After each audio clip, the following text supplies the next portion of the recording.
1. This is Comic Geek Speak, episode 1580, Book of the Month Club, The New Teen Titans, The Judas Contract.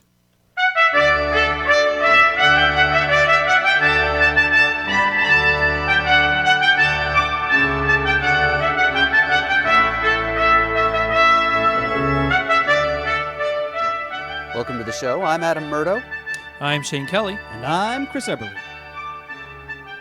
Oh, I should have went to the low cam for the Chris Eberly. That won't stay there as we record this little thing. The way it got set, it looked kind of neat. Looking up from the table. I'm on display every day in my day job. It's just fine. I'm quite accustomed to it. Yep. And those of you listening on your iPods, as per usual, this is a video episode. We're experimenting with that format again here for our Book of the Month episode on the seminal DC Universe story, The Judas Contract, from the Wolfman Perez New Teen Titans run. So if you'd like to watch as well as listen, just be aware that option is open to you. Just go to youtube.com. Before we dig into that, we will go to instocktrades.com to talk about our sponsor. I just lost the page. There we go. Instocktrades.com, where you go to for all your ordering of trades and hardbacks collections needs. Right now on the website, holy cow. On the front page, they have over 500 Marvel titles, 70% off. PS art books, 50% off. There's 70% off selected Fantagraphics, Humanoids, First, Second, Hermes Press, and more. 50% off artists and up to 50% off on artist and gallery editions. Over 300 DC titles, 70% off. DC archives are up to 70% off. 70% off clearance titles. Top shelf books are up to 70% off. And that's it. Wow, that's a whole lot of little buttons to push across the bottom, but it's a great sale. I actually ordered Justice League Archives I needed and G.I. Joe The Complete Collection Volume 2 just the other week because I couldn't resist the sales going on. Have you completed the JLA Archive No. editions? I have 1 through 5 now and 8. So now I need 6, 7, and then whatever comes after 8, however high they go. Also on their page, I like to read through these. The top 10 sellers. Oh, yeah. Moon Knight Epic Collection, Shadows of Moon is number 10. Number 9 is the Alias Omnibus, so look out because Netflix just started airing the Jessica Jones today. Yep. Number 8 is the Guardians of the Galaxy Solo Classic Omnibus. Number 7 is Batman the Golden Age Omnibus Volume 1. Number 6 is the Dark Knight Saga hardcover, which I think has the first 2 Dark Knight volumes in it. Number 5 is Fatale Deluxe Edition, Volume 2. Tremendous book. Number 4 is the Multiversity Deluxe Edition hardcover. How about that? Number 3 is The Avengers by Busiek and Perez Omnibus Volume 2. Oh, yes. Number 2 is Hawkeye by Matt Fraction and David Aja. Aja. I think it is Aja. Oh. Omnibus. He's Spanish. So. Okay. The Omnibus hardcover at 42% off. Woo, 42. The answer to life, the universe, and everything. And number 1 is the Sandman Overture Deluxe Edition hardcover. That's a good bunch of stuff on sale. A lot of omnibuses. Those are probably all going to be good holiday gifts. Heck yeah. Yep. I'm pleased to see all the indie-friendly bargains they have on their site right now. Yeah. Lots of good stuff. So go to instocktrades.com and look at what they have available, what's on sale, and place an order. It's great. Like I said, I just did it myself. Something flying in my face. I just did it myself a couple weeks ago. So there you go. Yep, good place to get some early Christmas shopping done. And some for yourself. But I never do that. All right. Now that our sponsor's been duly acknowledged, now it's time to get down to the brass tacks of literary analysis. That's right. And as I said earlier, we're going to be talking about a seminal text of comics history here. Indeed. Yes, it's the arc known as the Judas Contract from the New Teen Titans, the early 80s run. And, well, I know that we've been kind of spoiling to talk about this for a while now. Yep. Yeah. We alluded to when we were doing our top 5 annual episode. We were talking about I picked the annual that concludes this story as one of my top 5 annuals. Oh, yes, you did. So I've been jonesing for this for quite some time. So outstanding. Would you like to get the ball rolling with comments then? Absolutely. Roll it. Initial remarks? Well, what's interesting about this book for me is that I've read it, I think, 3 times in my life. The first time was probably at least 20 years ago. And then I read it again maybe a couple years ago because my kids were watching the magnificent new Teen Titans animated series. The first go around. The first go-around. I mean, they enjoyed the new one, which is more goofy. Yeah. But the original one really was trying to strike a more serious tone, balanced with some humor. It Yeah, was yeah. goofy occasionally, Yeah, too. I think the yes. Mad Mod episode is still my Yes, favorite. absolutely. Well, that was a great episode unto itself. And, you know, they adapted this story. I mean, they changed elements of Loosely. it, of course, to the animated show. It made me want to read it again. Yeah. So I read it again a couple years ago. Then I read it, you know, last month in preparation for this episode. And what's been fun about the progression of reading this over the years is with each time I've read it, I've sort of peeled back more layers on the story and realized aspects of it that I didn't catch, especially the first go-around. And we'll get into this in more detail, but two things that really struck me this third time I read the story in its entirety was, A, how incredibly creepy the Deathstroke Terra, shall we say, alliance is. Yes, that certainly is creepy. Number one. And I'm impressed they got that by the Comics Code, actually. And number two, I was really taken, especially this third time I read it, on how irredeemable Terra is and how at the end of the story, it almost has this almost cynical political edge to it. The Titans basically whitewash a part of their own history in how they deal with her death. And I just thought that was fascinating. And it further confirmed for me, this is one of my all-time favorite DCU superhero arcs. Okay. And with each time I've read the book, I'm even more impressed with the sophistication of the narrative and the characterization, the interaction of the characters. And we should note that this is the early 1980s. Is this 82? I'll take a look. Yeah, Terra first appeared the tail end of 1982, but this story is taking place into like the first half of 1984. Okay. Yeah. So around the same time, the X-Men are exploding. And they even make a joke in this. I don't know if you caught it. I think in one of the latter issues where Dick Grayson makes a comment about mutants. Yeah, well, because Jericho is a mutant. Yeah, and because both teams are seen as like the teams, the titles for the respective big two companies, and you know they both of them, of course, very different feelings to them, but they're very much considered on the cutting edge of superhero comics at that time. And what I really take away from this, especially my third reading, is Wolfman and Perez really create a sense of intimacy between the characters of this team. I don't mean just in like a physical sense, but just, you know, they're very much involved in each other's lives, and they're very much a team. And I thought that really came through in just their reaction, especially Beast Boy's sort of delusion about Terra and what she really was, essentially. So I'm looking forward to plunging into this because I think this is the Wolf and Perez team. This is pre-Crisis on Infinite Earths. Yeah. But I think with this story, they're really firing on all cylinders. And Perez's art is just, God, it's absolutely breathtaking. So, looking forward to our discussion. Thank you for that, Chris. Of course, brother. Well, it's reassuring to know that one of us has come back to this story a few times over the years. Because have you read this one before, Shane? No, this is the first time I ever read it. fantastic. So You've had the trade for a while, right? I've had the trade for a long while. So I only ever watched the cartoon and Boy, what a thought contrast, this huh? would end so differently. And when it didn't end, like you said, they whitewashed a part of their own history to make it sort of happy for Geoforce. I was like, oh, that's not what I expected at all. Okay. But it was still great. Glad I read it finally. But yeah, I was surprised by how different the cartoon took and made it kid-friendly in a lot of ways. Right. They literally used this character and a version of this plotline to Yeah. Terra as a mole for Slade / Deathstroke. Right, Slade. But in the animated show, doesn't she redeem herself? She does. Okay, that's what I thought. In a big way at the end. Yeah. Yeah, so no whitewash needed. And the very last episode involves Terra somehow mysteriously back to life again and living a normal existence as a high school student someplace. Yeah. Yeah, which didn't sit all that well with me, honestly. I didn't like the final episode, but that's a different topic for a different time.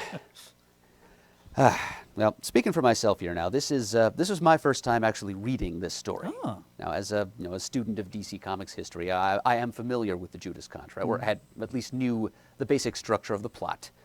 Just by reading her Who's Who entry, actually, just See here, one of the most critical resources in our CGS studio here is the yes. bound, the library-bound, custom-made Who's Who in the DC Universe. Is that the one signed by as many artists as possible? You got it, Yeah, brother. yeah. Yep, Pants has been going around to conventions getting as many more signatures as he can Yeah, lately. yeah, he just picked it up over the summer a couple times. Yeah. So just reading Terra's entry in here is enough to give me the basic gist of the Judas Contract. So I understood that coming in, I knew right off the bat that this character Terra, who had joined the new Teen Titans, by then had become kind of a convention of superhero team comics, bringing on these unlikely outsiders, Right. these sort of morally ambiguous people on the wrong side of the law as a result of a misunderstanding, but who turn out to have a heart of gold the later team on. elevates their character, Yeah. etc. Yeah, Marvel had kind of made an art form of that. Hawkeye. Yep. Yeah, Hawkeye, the whole Cap's Kooky Quartet, yep. Scarlet Witch and Quicksilver, even Wonder Man took That's right. because he was that story is very similar to this one in that he was introduced by a team of villains to the Avengers as an infiltrator, but he ended up redeeming himself in the end and dying as a result of it. So I knew coming in that Terra was such a character, that she was a bad, I don't know, bad guy's a little simplistic here, but she was. Well, why not? Bad guy. Because the way Wolfman treats her as basically pure, he even uses the term consummate evil. Yes. Or he puts those words in Raven's mouth anyway. So she's a bad seed, and she comes into this team, and she worms her way into their good graces, and then she turns them over to the bad guy. I understood all of this, and I also knew that things did not end happily for anyone, that Terra ended up going berserk and killing herself in an attempt to kill the Titans and Deathstroke altogether. And it was not going to be a happy ending for anybody. And even knowing all of that, once I actually get into the story itself, once I finally read it for the first time, it still had an impact. I have to think, I sort of envy now the people who got to read this as it was being published, because it's one of these stories whose influence becomes transparent over time, because it kind of twisted a knife in the back of the way superhero team books are written, and it continues to have aftershocks to this day. I refer you to Jay Ferber's Secret Identities book at Image, which he very frankly admits was directly informed and inspired by the Judas Contract. He had a little essay in the first issue where he talks about how the Judas Contract impacted his work on Secret Identities. So I do kind of envy the people who got to see this unfold when it first came out. And just reading this in this trade edition that we're using, I think we're all working from the same text here. Yeah, I think so. Yep. For mine at least, it's a 2003 edition of a trade that was, it's just a repackaging of a trade that was originally compiled. Mine is the same, brother. Mine is the same. As is mine. Okay, so it was a 1988 trade that was reissued in 2003. And it's basically the same interior content as it was in '88, including the same front matter, the same essays from Wolfman and Perez. And we should mention, if someone is trying to get a modern trade version of this, DC has now been reprinting the entire new Teen Titans series in trade volumes. Yeah. They're up to volume 3, so eventually I'm sure it's going to appear in that, because the trade we have is out of print. Yeah. That we're using right now. Okay. So, can we get a close-up of this? Go right ahead. Fun with video. There it is. All right. So. Right back to see Chris. His fabulous face. Oh yes. Capacious nostrils and all. Yeah, so this trade, just to remove all ambiguity for those people who might be using single issues to follow along at home, it includes, the Judas Contract itself, strictly speaking, consists of only 4 issues, right. Which would be Teen Titans, Tales of the New Teen Titans number 42, 43, 44, and Tales of the Teen Titans annual number 3. But this trade includes a few other issues leading up to the actual Judas Contract story arc. So we've got The New Teen Titans number 39 and 40, and Tales of the Teen Titans number 41. We have to remember that they changed the title. Yeah. It's the same it's the same book with the same numbering, but they changed from the New Teen Titans to Tales of the. Is it Tales of the New Teen Titans or Tales of the Teen Titans? I forget. Well, the indicia says Tales of the Teen Titans. Okay. So they removed the new then. And then from there, it just they did eventually start a new On volume Baxter paper. of the New Teen Titans with that title. But Yep. yeah, so that's why the changeover. So I can't help but think though that if I had been packaging this trade, I probably would have chosen a few different issues to include in here. Like I might have gone all the way back to Terra's first appearance, which was New Teen Titans number 26, cover dated there it is December of 1982. And then I would have jumped to, say, this issue. Camera, please. Ah, yes. Does that show up okay? Yeah. Yeah, this is all very new to us, folks. This is Terra's first cover appearance, and with her original costume. With the headpiece. Yes, it's kind of like somebody stitched together the ugliest bits of Black Bolt's and Galactus's costumes and dipped it in a manure pit. But of course, it was meant to be a disposable costume. It Yes. was supposed to symbolize her metamorphosis, quote unquote, from bad girl into good girl, as the Titans put her on the straight and narrow, or so they believe. It's all part of Terra and Deathstroke's master plan. And Adam, these comments you're making are just further testament as why, in an alternate reality, you are an editor somewhere. I'd like to visit that alternate Earth someday, Chris. Indeed, as would I. Oh, okay.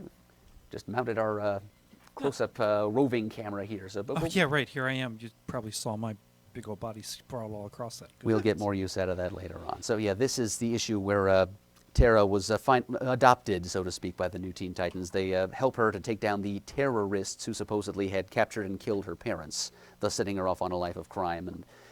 And so that was how Terra managed to first infiltrate them. And then skip a few issues. There might have been, I might have included number 37, which was the New Teen Titans and Outsiders crossover. Oh, I remember that, yep. Yeah, it's like where we learned that Geoforce of the Outsiders is Terra's brother. And I might even have left out the Brother Blood story, like the 2 issues of Brother Blood included in this trade, which would be New Teen Titans number 40 and Tales number 41. Now, why would you exclude those? Because it's, well, no, I had to rethink my position here on my most recent rereading here. Because I did reread this story a couple of times before we decided to before we sat down to actually start discussing.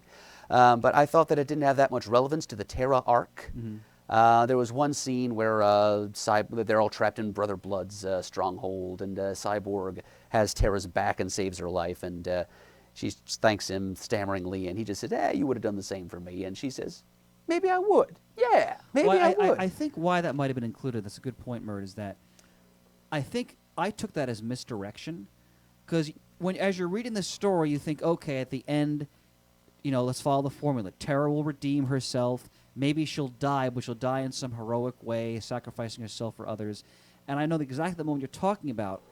And if it is meant to, it's great misdirection, because you think, okay, she's starting to move away from this nefarious scheme she's a party to, and eventually she's going to have that moment of clarity where she realizes where she really stands. And boy, does that not happen in this story at all. Oh. So. Not, but yeah, but you hit the nail on the head Yeah. there, Chris. It's exactly what I was thinking, that Yeah. it was included as misdirection to rekindle false hope in the reader that she Yeah. maybe, because the readers were falling in love with this character as surely as... As was Beast Boy. Exactly. Yeah. Oh, though I guess we should be calling him Changeling for the purposes of this episode. Yeah, I That's didn't like right. that. I forgot He was about that. changeling through that. That's That right. screwed me up reading The the whole entirety the of the whole thing. 80s and most of the 90s, too, Yeah. because Beast Boy was just so Silver Age, and they were trying to distance themselves from all of that. Which kind of brings me to what I consider to be the main theme of this story.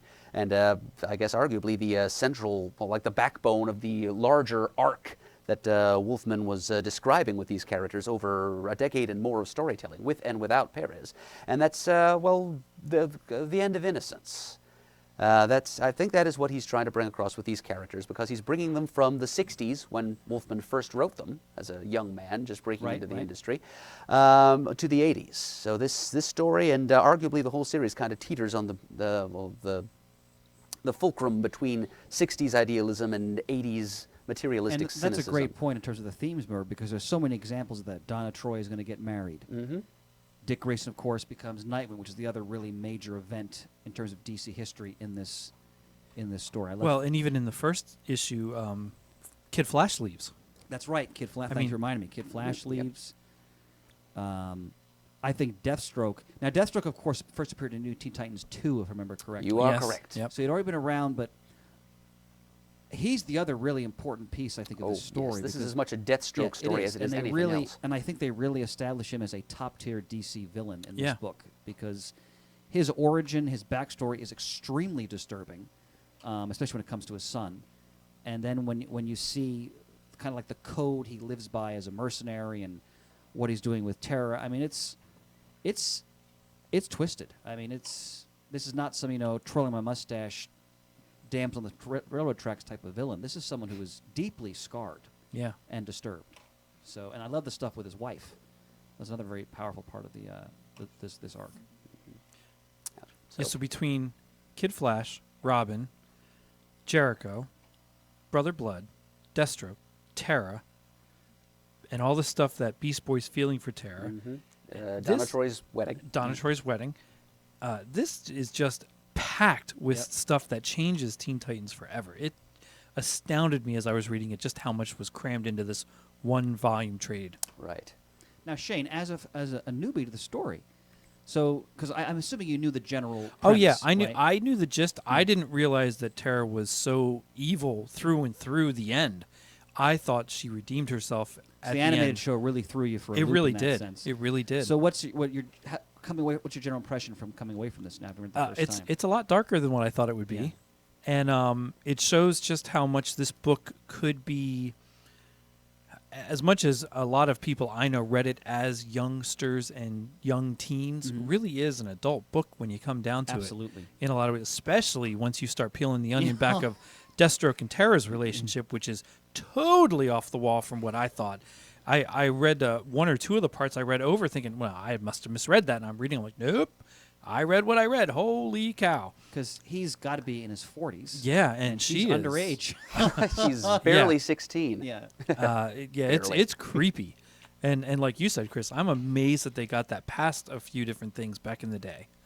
It threw me for a loop in a big way. I think it worked in the story, though. Oh, it absolutely did. It had to be there. Yeah. I mean, so you obviously really enjoyed it then. Yeah, it was great.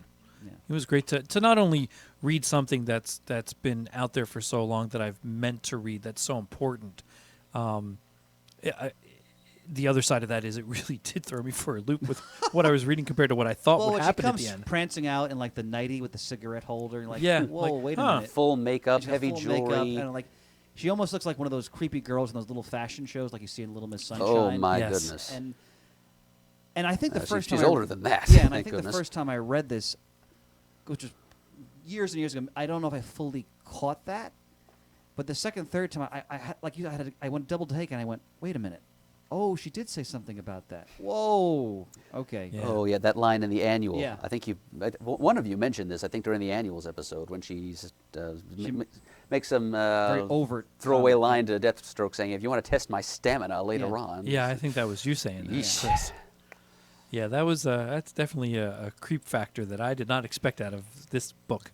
But it's another example of, because I was reading comics early 80s, but I wasn't reading New Teen Titans at that point. I can only imagine the kind of impact this story had on readers at that time. Yeah. I think Peter must have been reading the book at that point. Oh, right? I think Absolutely. so. I look forward to. I've never talked to him about his reaction to it at that time when Yeah. he would have been a kid. Yeah, we would have been. And I wonder if he caught all those innuendos and so forth. we would have been 11. It's pretty precocious, Yeah. or at least True. I assume. I didn't know him at that time. 83, 84 was 11 and 12 years old Yep. for Peter and I are the same age. Yep, I would have been 83. I'd been 10 years old, so I definitely wouldn't have caught it if I'd read it then. But again, this is edgy, and I love Yeah. these stories where they take these sort of tried and true, some might even say formulaic superhero concepts, totally turn them on their head. And of course, the 80s was about that, sometimes to excess. Mm-hmm. But this is an example of what really being done right. Well, in my and opinion. like so many things in the 80s, at first, it's a little bit over explained. It's Got it. very I love that though. decomposed. No, yeah, file that under the product of its Oh, era absolutely. column. Yeah, And it's, style, yep. dialogue a little bit clunky and even mechanical at spots. And it was a little bit jarring for a little bit, only because we're so not used to that now. It's That so style is long gone. so the opposite for that in a lot of books. I mean, books today you read in 10, 15 minutes at times, Yeah. let alone taking a half hour just to get through most of a book Yeah. and then going back and looking at it to make sure you read it right, because some parts are dense and some parts Yeah. are throwing you for a curve. But yeah, it was enjoyable to revisit that, and that's what I hope to do with a lot of things I have, because I have a ton of stuff from this era. We all do. Young All-Stars, All-Star Squadron, Infinity Inc., things that I've never read but I have. Yeah. And it'll be quite an adventure to tackle that stuff, hopefully soon. Well, But I've yeah. never read the entire New Teen Titans series. I've read this and I've read other parts of it. I want to at some point sit down and read the whole thing, and then I want to talk to Peter about it. Yeah. Because I've never read the entire, both this and then the Baxter series, which was also Wolfman. Yeah. The volume they did after this Oh, one. yes, yes, So, absolutely. Wolfman was involved with this series into the early 90s. Yeah. So With these characters. put that on the.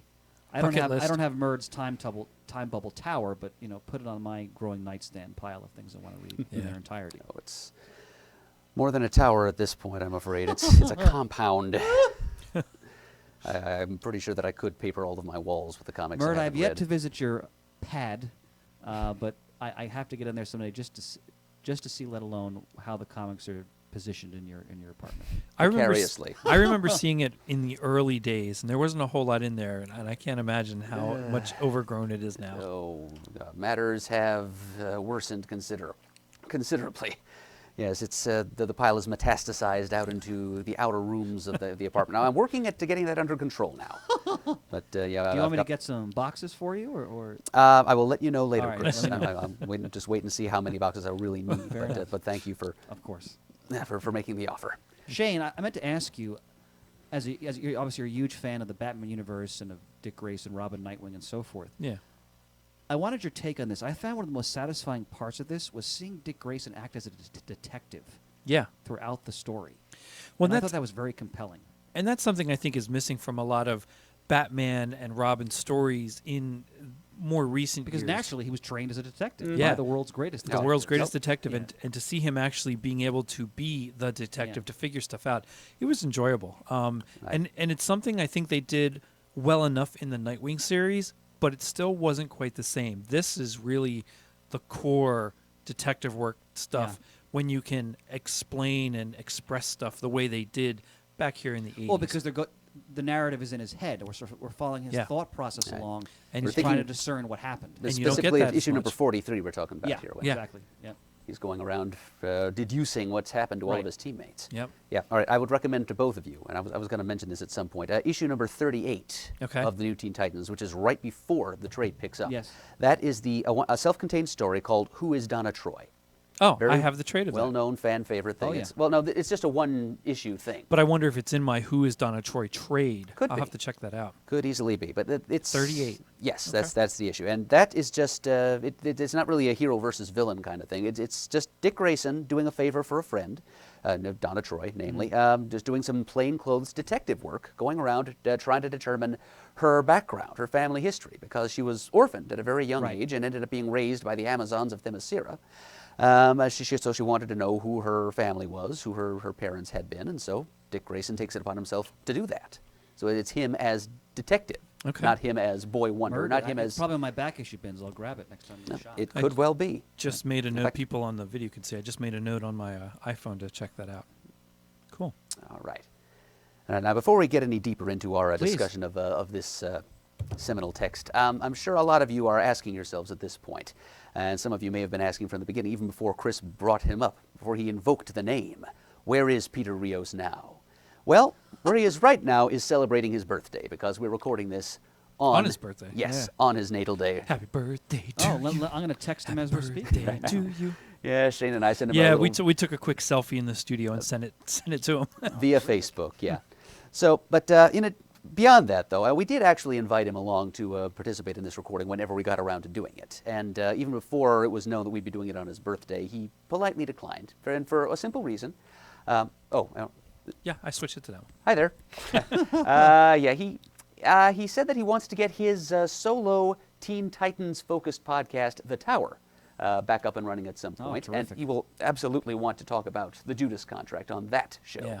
whenever he gets that back in production. And so, as he put it, he didn't want to double dip his thoughts. Yeah. He doesn't want to be just, when he gets around to doing it on his show, he doesn't want it just be a rehash of something he said on CGS, which we understand perfectly, Peter. course. And so we respect that completely.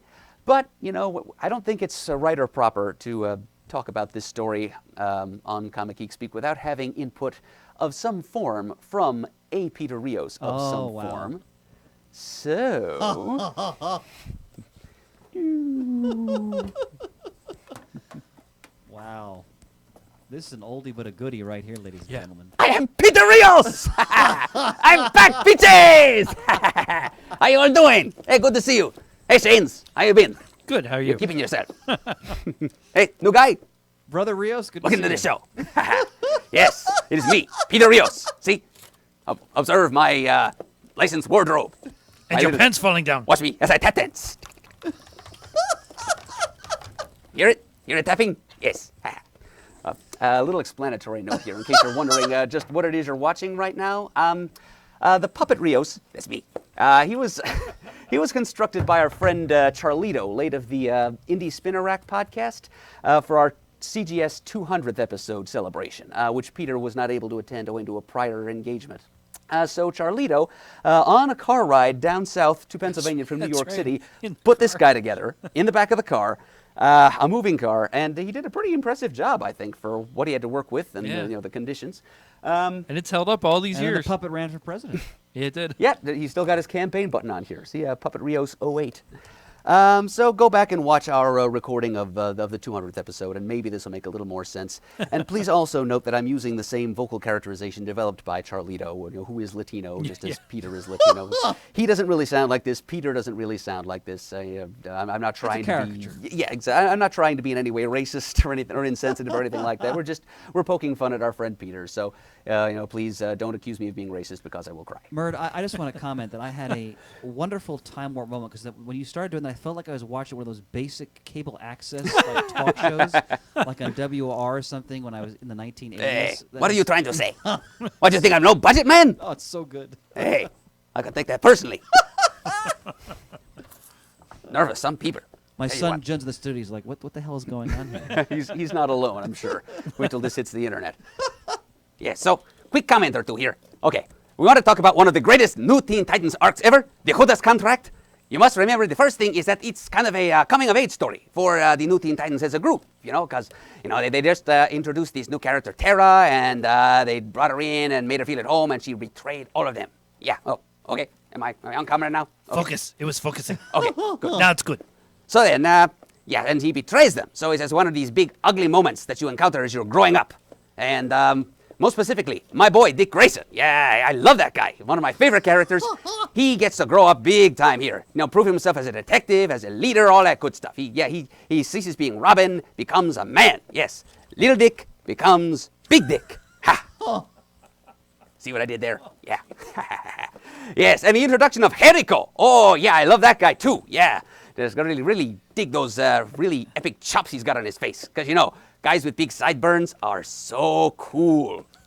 Take it from me, Peter Rios. And he's Yes, Hudico? I said that. Jericho. of course. Jericho. You know Jericho, Jericho. Yeah, Joe Wilson, that guy, Jericho. Yes. So, yeah, the introduction of him, that's a big deal. Oh, and most important of all, the whole thing is drawn by Jorge Perez! I love that guy. He's the greatest artist around. Yeah, he co-created Jericho, and he helped to develop Terra. He was like the co-editor of the book at that time. Yeah. So this is good stuff. This is New Teen Titans at its best. It's got the Puppet Rios seal of approval. Okay, Puppet Rios out. And maybe a little bit of Pepe the Prawn. That was fun, Adam. Happy birthday, Peter. Happy birthday, brother. That was magnificent. All right, so there's your Rios content for the day, and his pants have fallen entirely off. Oh, well, that's per the norm. Hey, this is Puppet Rios me time.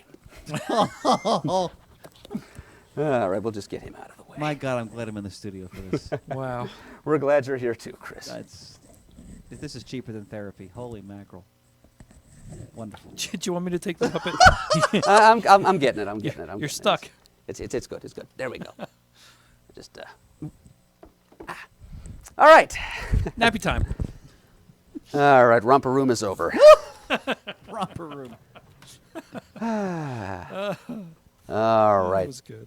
All right. So, in what direction do we want to move next here? Do we want to just look at it from? Do we want to talk about some background information? Do we want to? What do you got on your paper there, Murd? Go ahead. Well, most of what I have here is just stuff you can read by reading the essays at the beginning of the book. But yeah, a few notes about the major, important, historically significant plot points fire we've away. talked about Yeah, go already. ahead. Well, Terra first of all. Talking about, as you did, Chris, about how the X-Men was the other really Right. hot title on the comic scene from the big two at that time. Well, Marv Wolfman admits that the whole germ of this idea came about when he got a little bit sick of people claiming that his and George Perez's new Teen Titans series was just ripping off the X-Men. Totally untrue. So, yeah. And, you know, Claremont himself feels pretty much the same way. But eventually Wolfman decided, what the heck, they want an X-Men ripoff, we're going to give him an X-Men ripoff with a hell of a twist. So he decided he would introduce a character that was kind of like his own version of the Kitty Pryde character that we all know and that I love. So he was going to introduce this cute young teenage girl superhero and bring her in, let the Titans kind of take her under their wing and have her totally betray them. You know, have her turn out to be just rotten to the core, bad person. And that's kind of how Terra came about. It was kind of an anti, like Earth 3 mirror version of Kitty Pryde. So there's your genesis of Terra there. And Perez has stated that he went out of his way to make her cute but not beautiful. As if She's not beautiful. She has buck teeth. Yeah. Yeah. But she is cute. She's cute, yeah. Yes, I can understand why quite a few fans were upset about what Wolfman ultimately did to them. But it just ultimately proves what an effective job he did of constructing this character and allowing her to worm her way into their hearts as surely as she did into the Titans' midst. It's a classic plot device if you can pull it off. You make someone so care about this character, even though they're fictitious, that you start to feel for them, you're rooting for them, whatever the circumstances are in terms of that character's journey, and then to put everything on its head. Have you been watching Agents of S.H.I.E.L.D.? Well, my work schedule has intensified such the past couple of weeks that I haven't had a chance to keep up with it. Okay, then I won't spoil, but they've just done a great twist on that show. With are you watching Agents of S.H.I.E.L.D., Shane? Yes, I am. Okay, so I don't want to get away because Mert hasn't seen it yet. But Okay. wow, they've done a real twist with one of the characters in that show. Yeah, they sure have. that They've gone through the ringer with a couple of them right now. And it's, again, that same sort of where you really are rooting for a certain character or characters or certain relationships on that show, and then they're just totally being put on their head, and not in good ways either. So No. When that kind of plot device is executed well, it's thrilling, and it's riveting to participate in that as a reader or as a viewer. So. Absolutely. Yes. So it's safe to say that Wolfman pulled it off effectively. I couldn't agree more. Yeah. And this is another reason why I'm kind of sorry that, either A, I wasn't around to read this when it was first coming out, or B, they didn't include more of the issues leading up to the actual Judas Contract story in this trade, because I have to think that that reveal you mentioned, Chris, when we see Terra lounging there in her peignoir, heavy makeup jewelry, Deathstroke standing nearby in a state of undress. Yes. It has that much more impact if you've read from her introduction up to that point, because it's Wolfman contrived his scheme and therefore Terra's and Deathstroke's very carefully and at length. I mean, this story was unfolding for over a year, real time. Outstanding. So readers had plenty of time to get attached to Terra. Even as Wolfman continued to drop little hints that she was not entirely on the level, Terra would sometimes prevaricate. The Titans would even catch her in lies or inconsistencies in her own backstory. But still, she became beloved of them and of the readers. And that's the one negative part of this experience, is because we're all lifelong fans of the medium and of a lot of these characters. I don't know if I think you guys have the same experience. I knew going in, even the first time I read this 20 years ago, that she was a traitor. Like, I already knew that just because I heard about it in like out in the sort of the comic book reading, of fandom.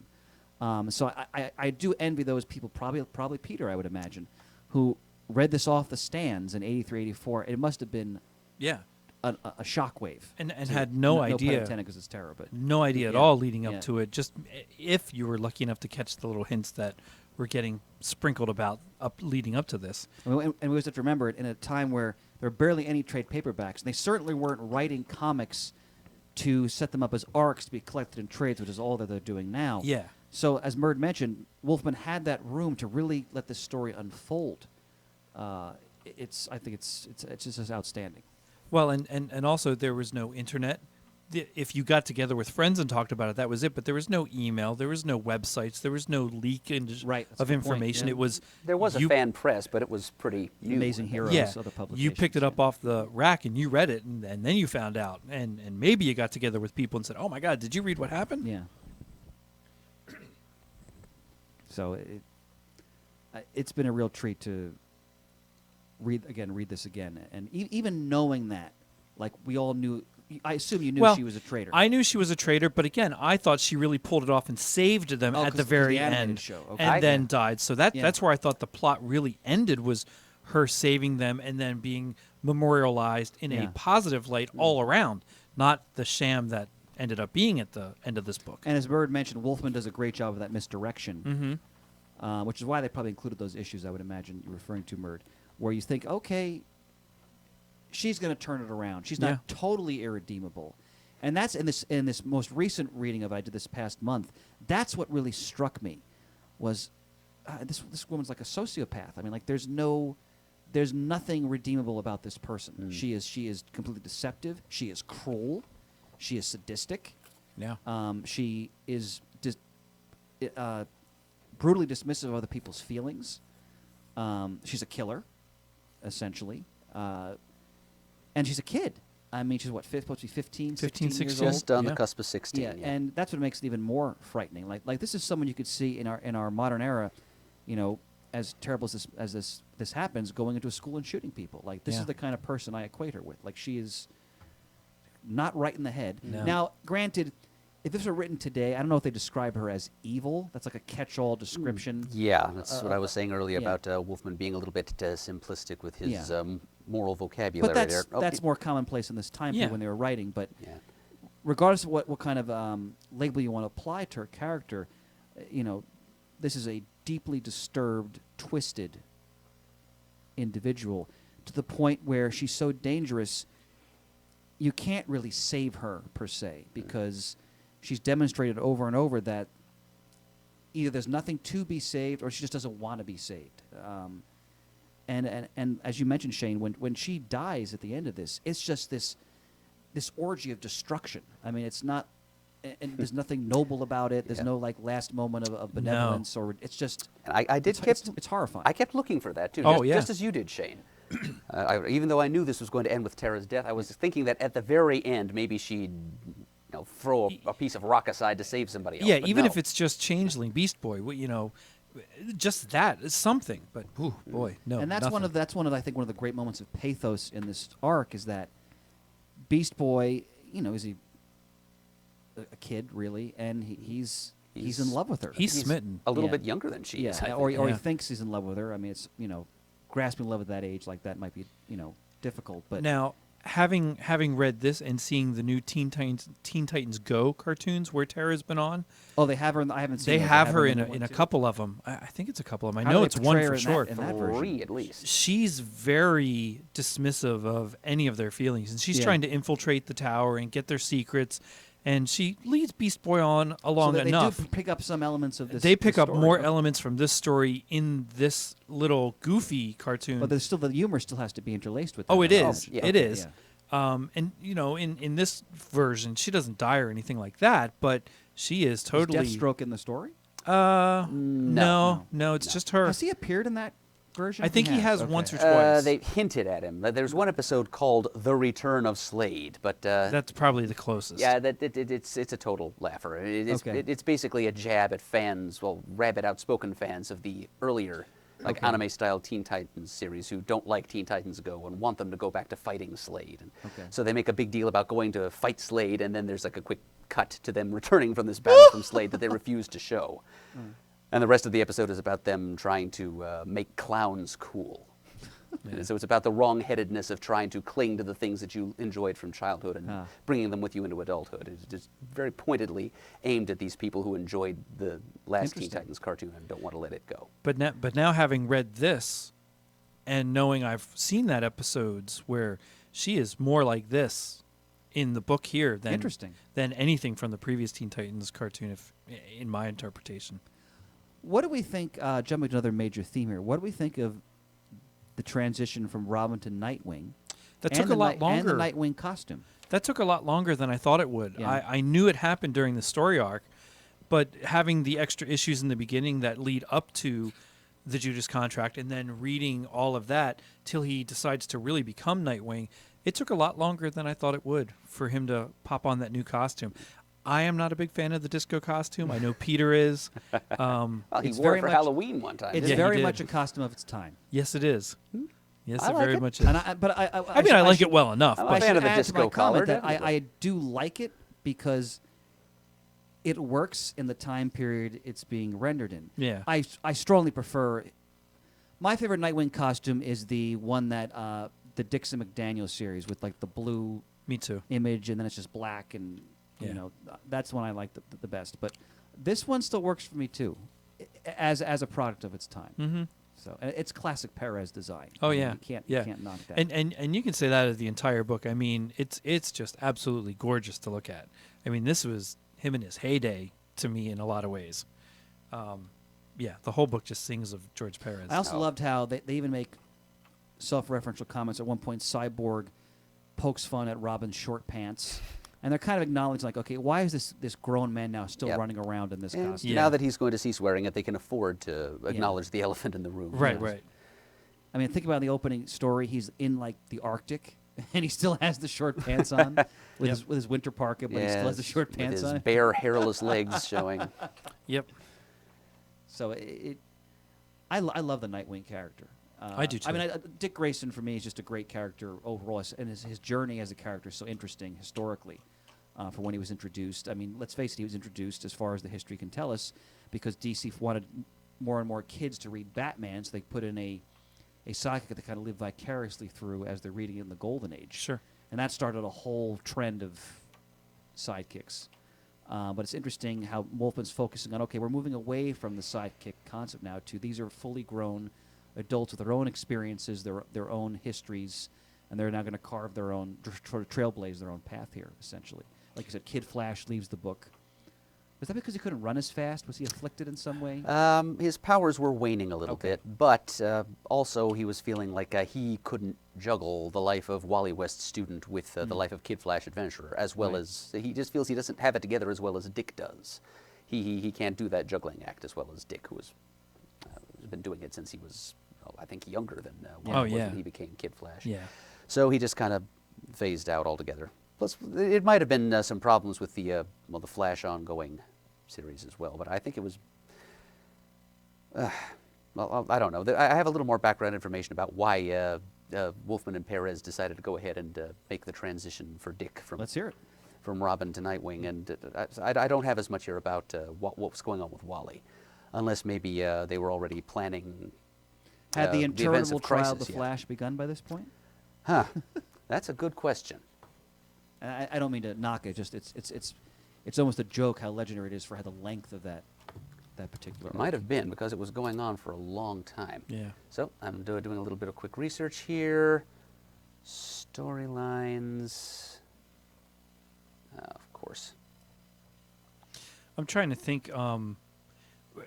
It's something I miss about DC Comics in general, and really Marvel too, I guess, where back here was the beginning or the middle of the generational thing where they were allowing kids to grow up and move into different roles. And Nightwing was one of the first ones to move into from being Robin, growing up into Right. Nightwing. And then as we read into the 90s and the 2000s, you had characters getting married, you had characters having kids, and then all that got wiped away. And I mean, I know that every 10 years or so, everybody reboots everything to keep everyone kind of the same age, Right. but I do miss the generational part of the this previous I DC couldn't agree universe. with you more. I concur wholeheartedly because just like with Marvel at the same time period, and it's just that time. Yeah. That continuity is very tight, Mhm. and you get that sense of history, like you said, the intergenerational history, and that's just lost now. Yeah. More or less because part of that is just the nature of the business. They Oh, got to yeah. keep rebooting it. Absolutely. So some of it, I think, frankly, is creative laziness, because there's just some creators who don't want to either be bothered with or just don't care about the history they're building upon. There's a lot of factors, but I've really been getting a lot into rereading a lot of stuff from the 1980s. Like when we did our Doctor Strange spotlight, Adam, it was such a joy to read a lot of the great 1980s Doctor Strange stories. Very much like we talked about the style of the writing. That is such of that time. I mean, the joke is every X-Men story, Chris Claremont recaps, the whole history of the X-Men, like in the first page or so, and we hear how Wolverine's the best he is at what he does, and they give you that whole speech because the feeling always was, this is somebody's first comic, so we're going to, sort of re-up the whole history again. And I think the closest thing you have, this is a little bit of a tangent, the closest thing you have in current DC continuity is the Bat family, because at least in the beginning, you had Bruce, you had Jason, you had Dick, you had Tim, you had Damien, you have all of them. Even though it's a much shorter span of time in their reality, you still have that generational multi-character thing growing from character to character. Right, because as has been remarked a few times on this show and many more times elsewhere, the Batman titles and Green Lantern titles were the two that really were groups. untouched. Yeah, by the New 52 in a lot of reboot. ways. Yeah. They just they compress the time span. Yeah. To a degree that if you take it too seriously, it's ridiculous. Oh, Like, yeah. all this happened in 5 years. Yeah. But that's just comics. Yeah. So. Go ahead, Murray. You had Sorry, Murray. Nightwing origin information. Oh, sure. Well, very simply, Wolfman and Perez felt that Dick Grayson was pretty integral to the success of this new Teen Titans series that they had going on. He had quite a few fans among the readership, particularly women. Oh, as yes. Perez notes, they called themselves Robin Rooters. Yeah. And so they just they negotiated pretty hard with the Batman editorial office. They talked to Jerry Conway. They talked to Doug Monk. They talked what to. writers? They went into a fateful conference with Dick Giordano himself, and just asked for custodianship of the Dick Grayson character, and they worked out a solution. And I'm going to read a quote from Marv Wolfman himself from the letters column of issue number 28 back at February of 1982. Over a year before the events of this story we're talking about.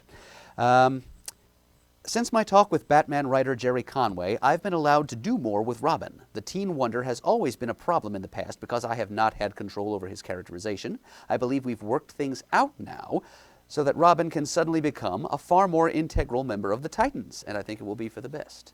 So even that far back, and this is just 1 month, exactly 1 month before Jason Todd made his first appearance in comics, not as Robin, but just as Stealing tires off the Batmobile. that was the post-crisis. That was the Post-crisis, revamp. sorry. Pre-crisis, he was a circus acrobat, exactly like yes, Dick that's Grayson right. was. That's right. I'm kind of glad they changed that origin up post-crisis, because it was just a little too much to believe that we'd have exactly the same thing, Right. a young daredevil whose parents were killed by criminals joining up with Batman, twice in one reality. Yeah.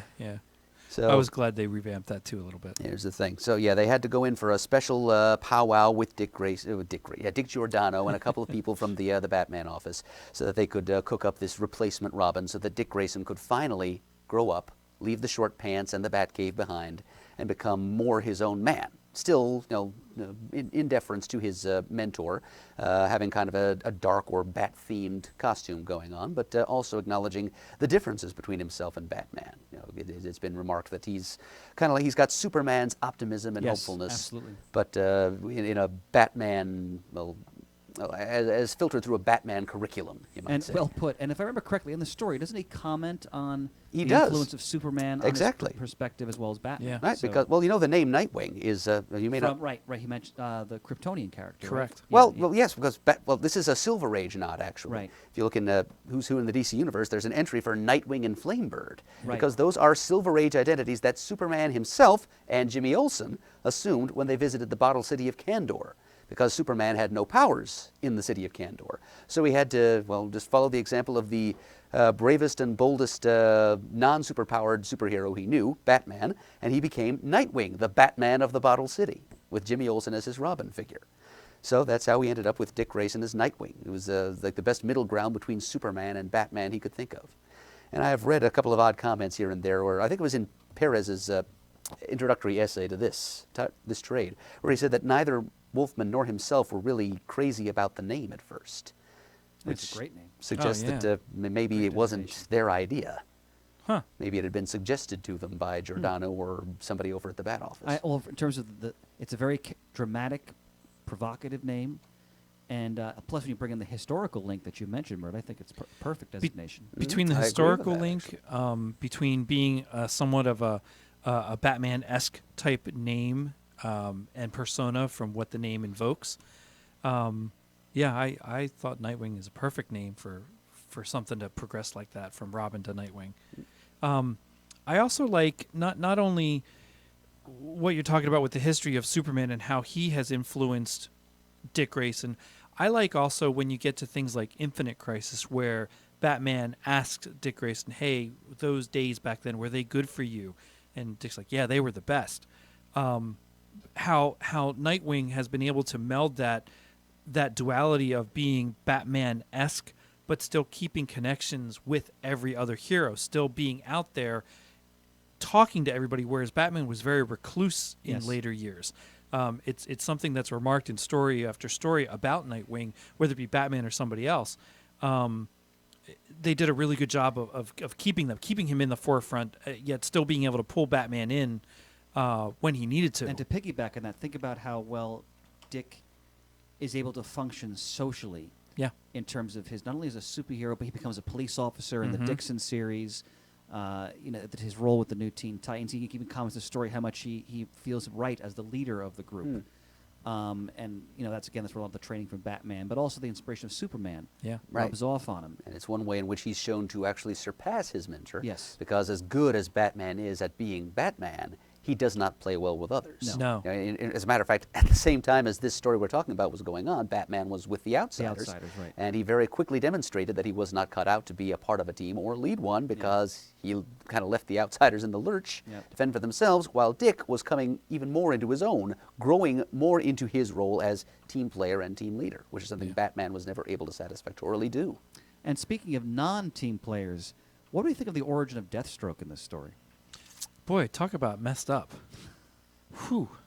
I think it's a compelling origin. It's pretty brilliant, really. I was surprised at how clever it was. I didn't expect it to be that in-depth. Yeah. Because it really like a whole issue, essentially. Yeah. Right. Issue number 44, I mean, it's origin. best known because it's the first appearance of Dick in costume as Right. Nightwing and Jericho in costume, too. Right. But other than that, it's pretty much just one whole issue of Adeline Kane telling the secret origin of Deathstroke the Terminator. Yeah. It's kind of establishing a template of what the secret origin stories of the eponymous title of the 80s would eventually be. Yeah, it was quite compelling. Well, what I really enjoyed about it, obviously, you're not surprised he was a soldier and that whole aspect of his training, his career, and so forth. But what makes a great villain for me is that it's not just the straight black and white. They're a bad guy, and Wolfman does a great job with this yarn, and Perez, of course. You see Slade go on this progression where you see him going in a direction that you know is going to end just badly for everybody, himself, his family.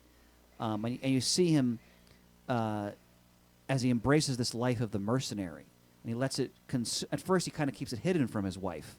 And he's like sort of living this dual life, but eventually the code he constructs for himself, this sort of code of honor of being a merc, and how that eventually just naturally bleeds into his family life and it nearly leads to the death of his son, which he basically almost lets happen. Yeah. Because his rep, his persona as Deathstroke the Terminator is just in some ways more important than his own flesh and blood. And of course, just look, I would never let him happen. I would have, I got the guy before he slit his throat. Of course, his son can't speak. He's incapacitated verbally as a consequence of what happened. Yeah. And you see him trying to justify to himself, and almost like he's dismissive of his wife's reaction to, like, my God, what have you become? I think it's one of the best villain origins I've read, actually. Well, I was surprised that he was written to have the capacity to love and be a husband and father in that way. Because that part of the story, I'm like, oh, okay, well, I really didn't expect that. And then, like you said, his merc side just keeps bleeding in more and more and taking over his life so much so that it really destroys the family. I think they established that his natural, like everybody's born with some natural predilection towards some kind of talent. He's a soldier, and he's a killer. And the military gave him that framework and that purpose and that drive, like an outlet for that natural ability, and honed it and refined it to this razor-sharp degree. But once the military structure sort of fell away from his life, it's like he needed something else to channel this penchant he had, and he found that as a mercenary. Yeah. And by the way, one of the best costume designs for a villain ever. Other than maybe the big clunky boots. Because I don't know how you'd run with them. The Buccaneer, you can't do it without the Buccaneer boots. The Buccaneer boots. Oh, I love the Buccaneer very boots. much like Cyclops. Very much of the time, like those types of boots. Oh yeah. The asymmetrical mask. Yes, I love the mask. Yeah. That's a genius. Because when I'm feature. way behind on Arrow. I still have to watch season 3. Oh, love an Arrow. But we watched season 2. I loved how they adapted his costume on the show. I thought it worked really Yeah, well. I did too. And that shows what a great costume it is, that it worked on television. Like, I was like, whoa, like that's Yeah. Deathstroke. That was Yep. very impressive. Great character, great costume design. What other comments, gentlemen? Well, let me just hop in on Please. the secret origin of Deathstroke Please. the topic here. Well, I'm just thinking back to what I said earlier about this whole story as kind of an end of the innocence theme on many fronts. Let me read Adeline Kane's opening remarks as she begins to tell the story. It was the early 1960s. Vietnam was still several years away. It was before the deaths of the Kennedy brothers and King, when your wildest hopes and dreams were possibilities that could be plucked like ripe fruit from the vine. It was a time when defending your country was an honor and a military career a goal worth pursuing. So much has changed and very little for the better. And then we dive right into the actual details of her and Slade Wilson's history together. And we get to witness Wilson's gradual moral decline from when he was a young, principled military man to when he, as you said, Chris, the void developed in his life after his military career ended. And he felt betrayed by that, and he gradually became a hardened mercenary whose code and whose reputation became all of value to him. He turned his back on love and family and all of that. And in that, I do kind of, it's sort of like a militaristic action genre version of Tommy. Really, it's the Who's Tommy, because it's an allegory, or I read it as an allegory, of the experiences of a certain facet of that generation who achieved adulthood in the 60s and went through all the difficult turmoil of that time, the 60s and 70s, Watergate and the assassinations of those people that Ms. Kane mentioned by name. And the gradual decline from the energy and idealism of youth down all the way down to the cynicism and corruption of the 80s. So I see this as Wolfman. Well put, sort of therapy for himself, seeing what's become of his generation as we move from the age of innocence of the 60s into just the opposite in the 80s. So, yeah, I do kind of see I keep wanting to call him Deathstroke, as an allegory for the sort of degradation that maybe Wolfman observed in his peers, or maybe those a little bit older than himself. I mean, granted, he probably was not a member of the cohort of his generation that would have been in military service, but he still sees that as a kind of a convenient metaphor to use to describe what's going on with members of his generation. Which he was in his 30s at that time and still having a hard time coming to grips with this. So I think this is what he was exploring in a lot of his work on this series, actually. But it's very, very plainly explored here in this particular story. Ladies and gentlemen, Professor Murdo's class is in session. Yeah, you're not kidding. Office hours will be posted.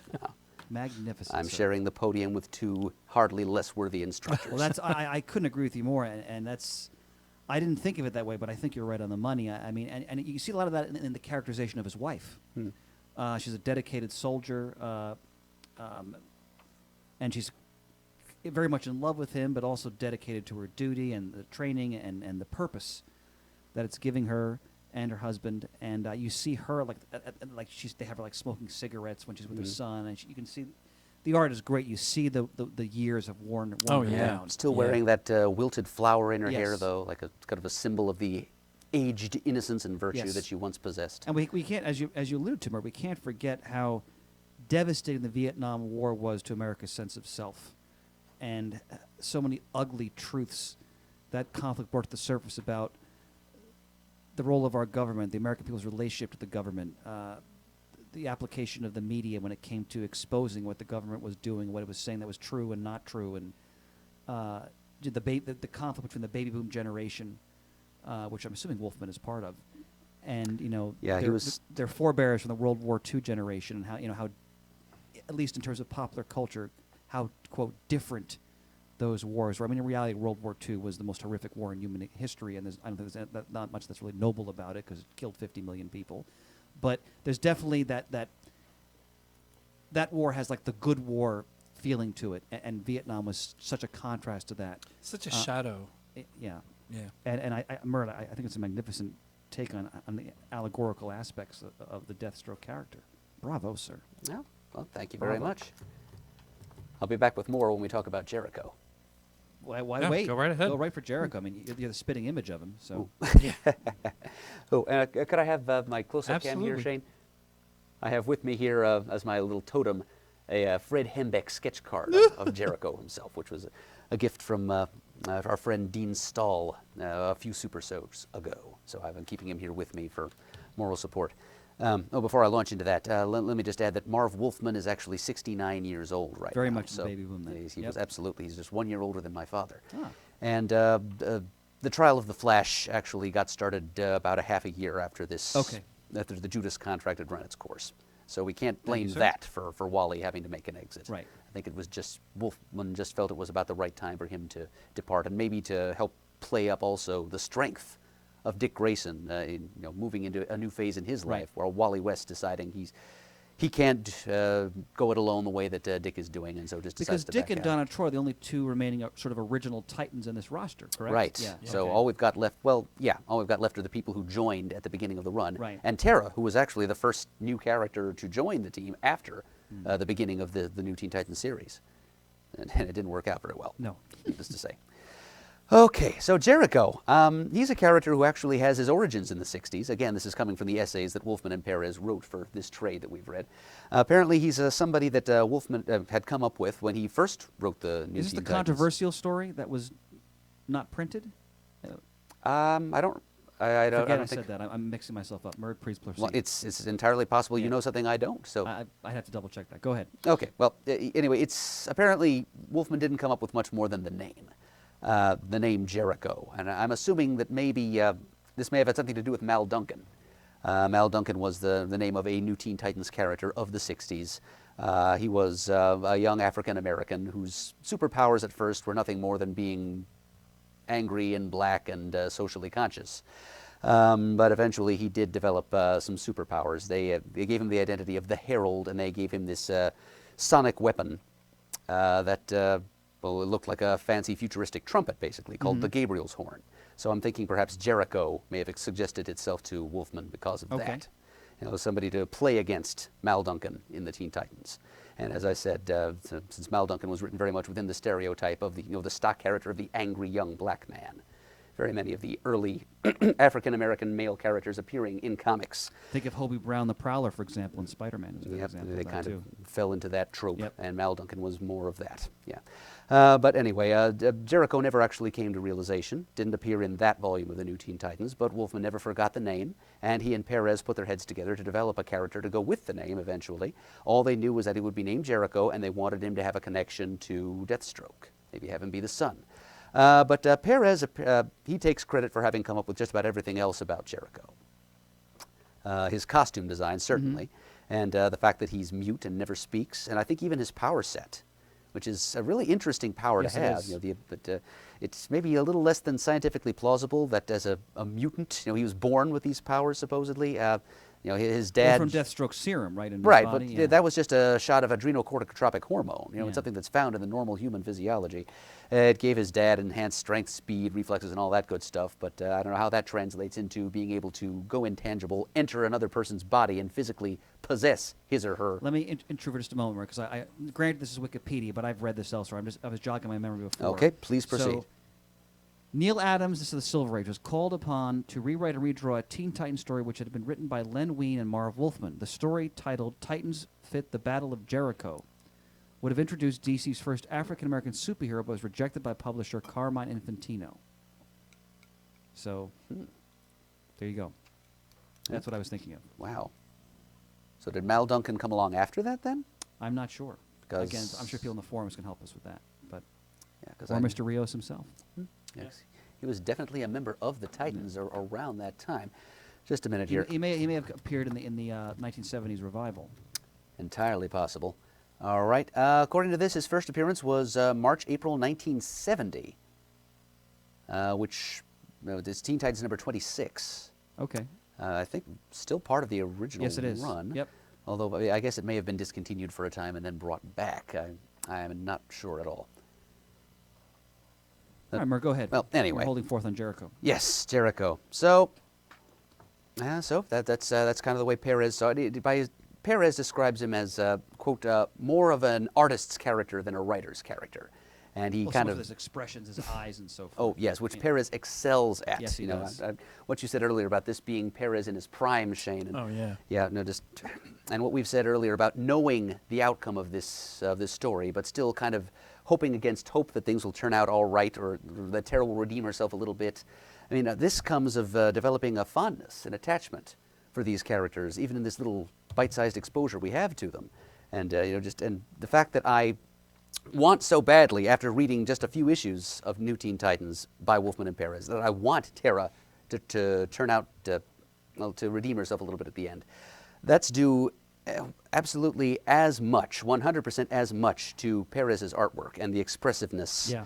of the facial features and so forth, as it is to anything that Wolfman put to page himself. And that's, as a writer-centric comic fan that I am, that's about the highest plaudit that I can give to an artist, that he makes me care about these characters just by the way he draws them. I agree, because he captures Jericho's longing to belong, to be helpful, and also, of course, just the grief about his relationship with his father, and then also with Terra, when she gets sort of wide-eyed and you really want to believe, okay, she's going to come around. And you're right, so much of that is in the way he renders these characters, and just Beast Boy's delusional longing for her. And this is I mean, this is one. Look, this is one of the. There's a reason why he's got a modern master book from Tomorrow's. I mean, the guy is a master, and it's very much on display here. I have a question for you, Murd. What happened to the Jericho character? Did he was in the Titans for a while, wasn't he? Yeah. But things didn't end well for him either, I'm afraid. Okay. He was one of several Teen Titans characters to become, I think this is what happened anyway, to become possessed, or to become infected with one of the Trigon seeds, because Raven succumbed for a time to the dark influence of her demonic father, Trigon the Terrible.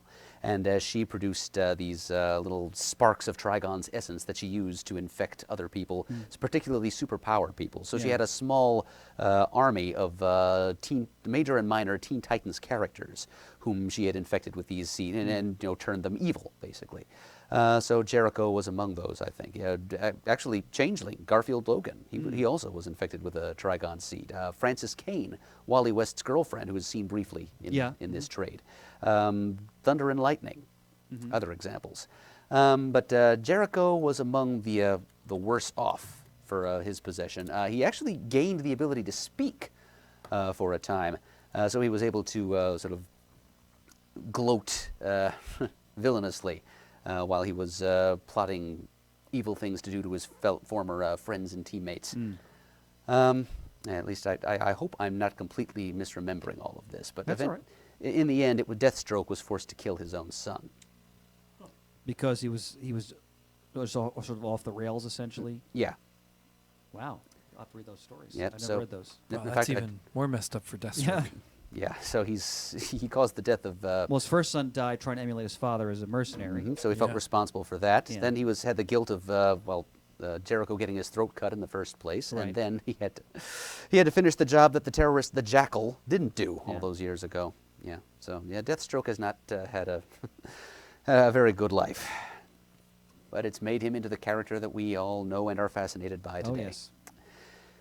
But yeah, at the beginning though, before all those tragic things happened to Jericho later on, he was a figure of innocence and quiet dignity, and I got to give credit to Perez for coming up for the fun character. Well, fun is underselling it. It's a word I abuse, I think, sometimes. But it's for coming up with these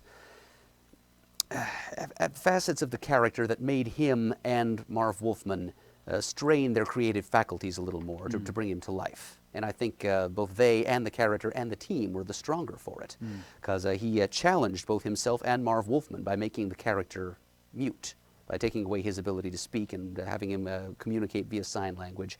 He didn't even allow, he had all but bragged about this in his introductory essay in the trade. Yes. He did not allow Marv Wolfman to write thought bubbles as dialogue for Jericho. So that forced forced the two of them to bring across to us, the readers, what Jericho is thinking in other ways. I mean, Perez admits that when he started drawing this series at the beginning, back in 1980, he was not mature enough yet as a craftsman to be able to bring across what Jericho It certainly was. was thinking and feeling 4 years just later. in facial expression, body Yeah. language, and kinesics, all of that stuff.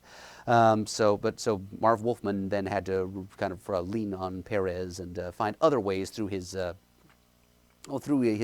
descriptive captions, for example, to give us a grasp on what's going on inside of Jericho's head. And so that makes him kind of unique, certainly in comics of the time, and possibly in comic sense. What I miss the Starfire Dick Grayson romance. I do too. It's fun. And they've Yeah. flirted with that over time. Well, they're going to do it again, and when Mer and I just did the previews, they're going to have the latest issue of Starfire. He's Yeah. coming back in that, in sort of his agent of Spiral persona, yeah. but because there's such contrasts, because she's just pure passion. Like her Oh, whole- yeah. as a warrior, as a lover, as a friend, it must have been fun to write, I would imagine. It's one of my favorite romances from DC. Yeah, history.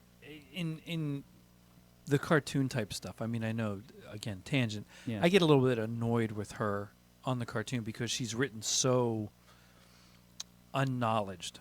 Yes. And Well, she's very wide-eyed. yeah, very wide-eyed, and that's not who she is, man. She's, like you said, very passionate about things. Well, I'm seeing actually a good bit of wide-eyedness in the way she's being written in the early '80s. Right, Some of her character moments in this story. I mean, you can tell that there's a warrior's passion, and like when the hive has them and they're freed by Deathstroke, possessed by Jericho, and she says, "I want them all." So she's not messing around. But at Yeah. other times, she is very naive and wholesome, and she doesn't understand earthly ways Well, yet. she's an alien come to Earth. They can always a good writer can always have fun with that. All the different little situations, slice of life type interactions. Mm-hmm. I love her duel with Donna Troy when they have their competition. Right. Yeah. That's another thing I wanted to comment on was I really got the sense of these stories that what a good job the creators had done fleshing out these characters and fleshing out their relationships to each other. You really feel that there's a great deal of respect and love and ties between the members of the team. And tension too, especially with Raven, for example. But and you get the history, like especially with Dick and Donna Troy. There's a real weight, and I mean that in the best possible way. There's a weight to these characters and what they represent and where they're going with that. This is man, this is a story that I'm definitely going to read again without question. It's just I just think it's such a classic example of what you can do with the team concept in superheroes in a way that's fresh and riveting. Yeah. So, other comments, What gentlemen? else you got, Mert? Oh, I've got plenty. Fire away. Mert's got the whole minutia writing all Well, yeah, smooshed together. I've got a whole bunch of notes, but I don't want this to just turn into me sitting here and reading off things that I wrote down. We'll play off whatever you say. Okay, well, let me go back to Jericho for a sec Please. here, because I said there'd be more about the whole end of innocence theme and Deathstroke as a metaphor for the experience of the baby boomer generation. I see Jericho as a manifestation, like a personification of the lost innocence of that time period. And everything from his visual, like his wild hair and his funky sideburns, the way he dresses, his quiet, gentle, artistic nature. He's kind of like a flower child. And very much the antithesis of his father. Right. And his father's values. Exactly. He's kind of like a Jungian shadow of his dad. He reminds his dad of what he lost and what he's repressed. And, well, I guess if he never was a flower child himself, I assume, because he was in the military. But he still looks at his son, and he's not only confronted with the guilt of his past sins, but he's also looking at the things that he forsook. Just love and, the peace and contentment that comes with just being with one's family at home. So it's just the things that he did wrong and the things that he ceased to do right are all there in one package when he looks into his son's eyes. And then that guilt literally possesses him and forces him to make some gestures of atonement, literally against his will. Yeah. So, yeah, there is a symbolic value to Jericho in this first story. Then that's just his ground floor. Of course, he goes on to evolve into a character in his own right. Beyond that, in an upcoming issues of the series. And he remains one of my favorite DC Comics characters ever. And it goes beyond just the sideburns. Now, he hasn't been... Have they resuscitated him in the New 52? They haven't, right? I don't think so. I don't think they have, no. Okay. I was just curious about that. Yeah, I almost wish they wouldn't because I don't know what form he would take. Yeah. Almost afraid to find out. All right. Okay. I'm trying to think, looking through this now, like Cyborg Victor's really more comfortable with his cyborg side in this book than other times, or even the more recent iterations of him, cartoons, the New 52 Cyborg, because like these pages here where he dresses in full clothes, Right. in the coats, the hats, where he really doesn't need it, but he's very much more comfortable around them as Cyborg than what I remember him being in anything else I've read him in. I interpret that as, and I think Peter would speak far better to this, but at this point he sees the Titans as his family in a sense, and then he's ideally if you get along with your family, not everybody does, but if you do, you're going to feel most comfortable in that environment. Yeah. And the scene like when I think he's ice skating or something. out Yeah, with the Yeah. with kids his and- love interest at the time, Sarah Yeah. Sims. right, and that had a very Marvel feel to it. That Yeah. that scene, and I Yep, enjoyed that thoroughly. superheroes doing fun stuff on their days off. Yeah. That is a Yeah. Marvel thing. Oh, yeah, and playing into what you've just said there, Chris, the major subplot for him in this story, for Cyborg, is that he's dreading the arrival of his grandparents. That's right. Members of his real family. Yes, that's a good point. So it does support what you're saying there about him accepting the Titans Yeah. as his true adopted family. And I mean, his character goes through quite an arc, and throughout the new Teen Titans series. I mean, the issues about his humanity versus the machine, and they play with all of that. And I always found him a very compelling character. I need to read more of his stories. I haven't read enough of them, but so Yeah, they did take it to kind of a ridiculous extreme eventually by the whole techness imperative thing. He eventually bonded with this techno-organic alien race called the Technus, and he became a being called Cyberion, and he went out into space to seek his destiny. kind of glad I missed that. Yeah, Yeah. yeah. they did all that. They undid all that Okay. throughout the late '90s. There was a JLA Titans crossover, I think, that I addressed dimly that. recall that. Yeah. Yep, they brought him back, and they turned him into something that resembled the Robot Man incarnation of him that was seen in the Kingdom Come miniseries. And then Okay. from there, they regressed him back further until he was basically just exactly what he was in the '80s. It just goes to show you there's no ledge too far in comics that you can't come back from the edge. Well put, Merd. Well put. What else do you want to talk about? Well, let's look a little more closely at the text here. Just Sure. see if there's anything that jumps out at us as things that ought to be mentioned. Could I have the close-up cam, Shane? Absolutely. Just starting at the very beginning here of the the Go a little bit higher. New Teen Titans number 39. This is the introductory two-page splash. Yep. Which is Gorgeous. so dynamic. Yep. The dynamic is exactly the word. Yeah. Yes, it's just the Titans. You can just feel the movement as they're all swinging. Some of them moving horizontally, some of them vertically. Terra bursting up through the floor there. Just multiply dynamic. And you still have Kid Flash in the mix at this point. Yeah. Yes, and this is the last time we see him for a while, because this is the very issue in which he leaves. Key issue here, so I'm glad that they decided to begin their collection with this, because this is where he resigns, where Dick Grayson says he's going to stop being Robin, and where we learn that Terra is, in fact, working as a mole for Deathstroke the whole time. Oh, and then she's sitting in the plush lounge chair, barely clothed.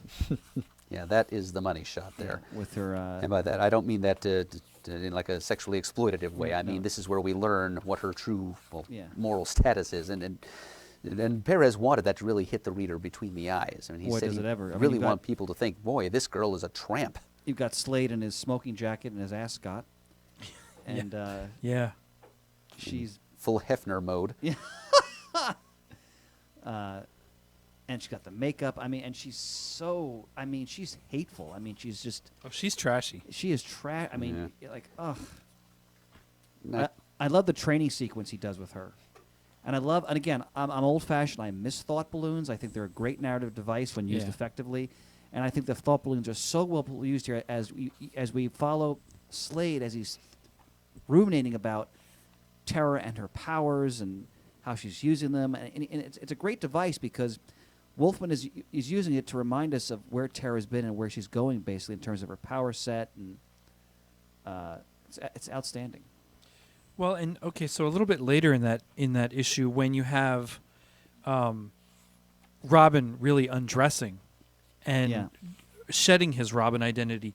You have Terra the oohing and ahhing, take it off, and Catcalling I'm him, like, okay, that's not what I would expect either from somebody who's part of the Teen Titans, and gives them a little glimpse of, okay, grow up, Terra. But really, it's a glimpse of how on the wrong side of the track she is. They just don't realize it. Yep.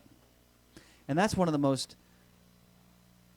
Boy, Robin's undergarment there is really unfortunate. That unitard. Yeah, that's one of the most tragic aspects of this, and this is something I want to speak to more and more detail, if I may, is that the ending of the story, in that they finally come to terms with, or the realization of, I mean, Raven already suspected, but of who Terra actually is, and you could argue, yes, it was just done for Geoforce, but if you want to be more cynical and about it, or realistic, we can say, well, It was kind of done for them, too. they also have an image and a reputation, and they basically had this, I don't know what the right clinical term is, sociopath or psychopath, whatever, in their ranks, Yeah. and she nearly killed all of them.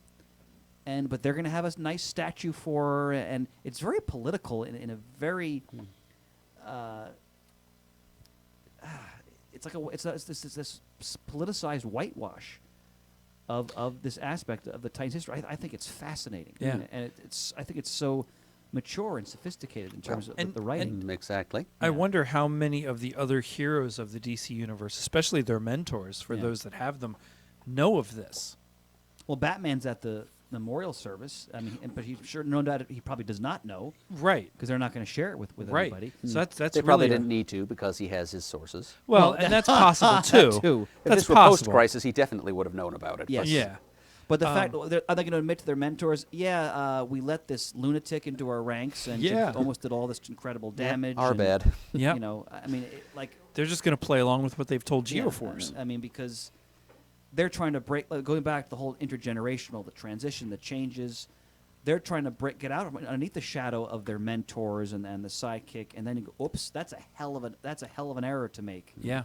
To be blindsided like that. And as far as Geoforce goes, how much interaction did he and Terra have to? He says not much when he have him speaking. At the Right. end. Yeah, in comics at this point, they really weren't together. That new Teen Titans and Outsiders crossover I mentioned, which happened just like a couple of months before the Judas Contract got started.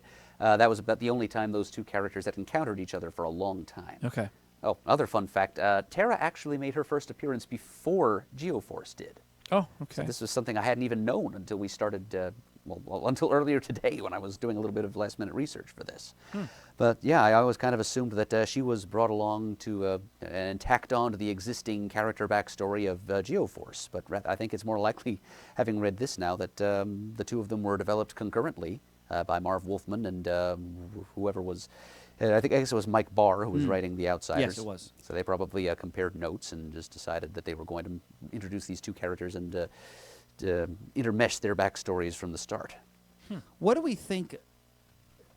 I mean, some of you have more experience with her than I do, but what do you think of Terra as a character, just overall? I mean, Well, my perception of her, from what I thought I knew of her, changed radically after reading this book, for how really broad spectrum Yes. evil she is. How far gone, how irredeemable. Yeah. Because I think you and I were both expecting, Shane, that there would be some kind of last-minute turn, smidgen, some something. gleam in her eye. Anything.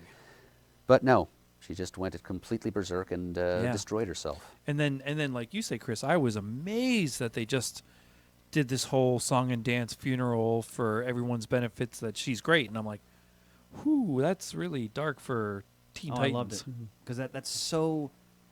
That kind of, call it cynicism, call it whitewash, call it whatever adjective you want to apply or phrase, that's so real. That's something and like. Yeah.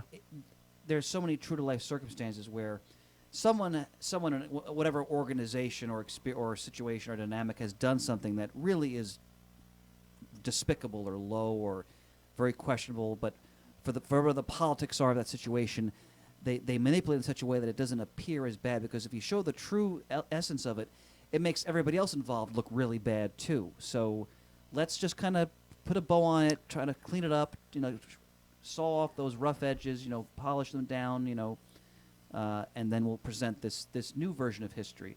I think in the time of the Soviet Union, they they would erase from photographs the heads of party members who are no longer seen as acceptable to Stalin. And they just kind of erase them from history, like they're not in the pictures anymore. Yeah. And the opposite of here is, well, we're going to make this statue of Terra and put her in like the garden here of this memorial fallen garden heroes, of yeah. fallen heroes, and she's part of that now too. And I just find it delicious how they approach that, because they could have done this. They could have done the standard. Okay, she redeemed herself, she saved them, or she did something that leaves you feeling the story like, all right, she overcame. But it really wasn't Slade controlling her. In some ways, he had as little control over her as anybody else did. And they Yeah. really bring It that out. actually scared in him. the final confrontation. And he alludes to that when they go to that training session Yep. early on in the arc. And she, for me, is one of the most frightening, quote, villains I've seen in a superhero comic, because she's outside of the powers, she's very real in many ways. She's for whatever reason, she's a thoroughly damaged human being, totally lost in this hatred and self-pity and whatever else has twisted her soul. Do we know what things led her this way? Not completely. Okay. Well, okay. Now, this can lead into something that I had been wanting to say on this Please. subject anyway. Well, her origin is that she is a member of the royal family of the European country of Markovia. Okay, she's a member of the Markovs, the ruling dynasty. And her elder brothers, Gregor and Brian, and she were all subject to a new process developed by the Markovian scientist Dr. Helga Jace, which would give members of the Markovian bloodline, and only that bloodline, special superhuman powers that allow them to tap into the Earth. So that's how we got Geoforce, and that's how we got Terra. And so this process would only work on members of that bloodline. So this was done for the national defense, because Markovia is kind of an embattled republic, as so many fictional European countries are in comics. But then Terra, no, again, we have really only her account of things for the most part here. Which and she's you can't trust. absolutely an unreliable narrator. Right. So, but she claims that she was put away because she was the bastard princess daughter of the king, good King Victor, and his mistress. So she was sent to America to fend for herself. And the fact that she's apparently sent over here without any kind of royal Escort, yeah. right, and no guardian loyal to the throne. But she apparently just kind of hits the streets and is on her own for a couple of years. We don't really know what happened to her there. And then eventually she meets up with Deathstroke, and she's already, as twisted. Well, you can imagine, if that's the case, you can only imagine what happened to her when she was out on her own. Yeah. I mean, Could be. she's a child, with these incredible powers. Yeah, now what I really found is problematic in here. Now, we've made multiple mentions here about how mentally damaged and sociopathic she is. But there's on page 37 of the annual, that is the final chapter here, when Terra is in the final throes of her self-destruction, Wolfman begins this narrative caption. Her name is Tara Markov, and she is little more than 16 years old, and due to the fault of no one but herself, she is insane. I find that objectionable, problematic. Well, insanity isn't something that derives from something you necessarily did to yourself. Not usually, no. There are almost always some kind Genetic of environmental elements. factor. So he's not exactly showing much sympathy to people who suffer from mental illness there. I think that, it's the choices that she has made for herself have had some impact on this sorry path that she's found herself in here at the end of her life.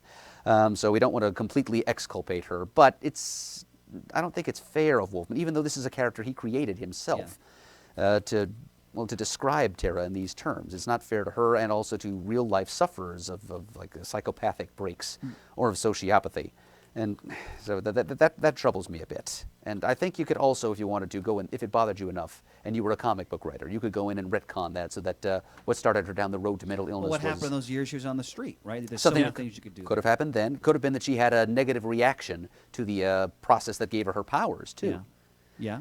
So there's all of that. And maybe the Titans are more inclined to be sympathetic to Terra than Wolfman is in the end. Yeah. Because this brings us back again to this scene at the funeral scene at the end, which I agree is very fascinating, Chris. Yeah.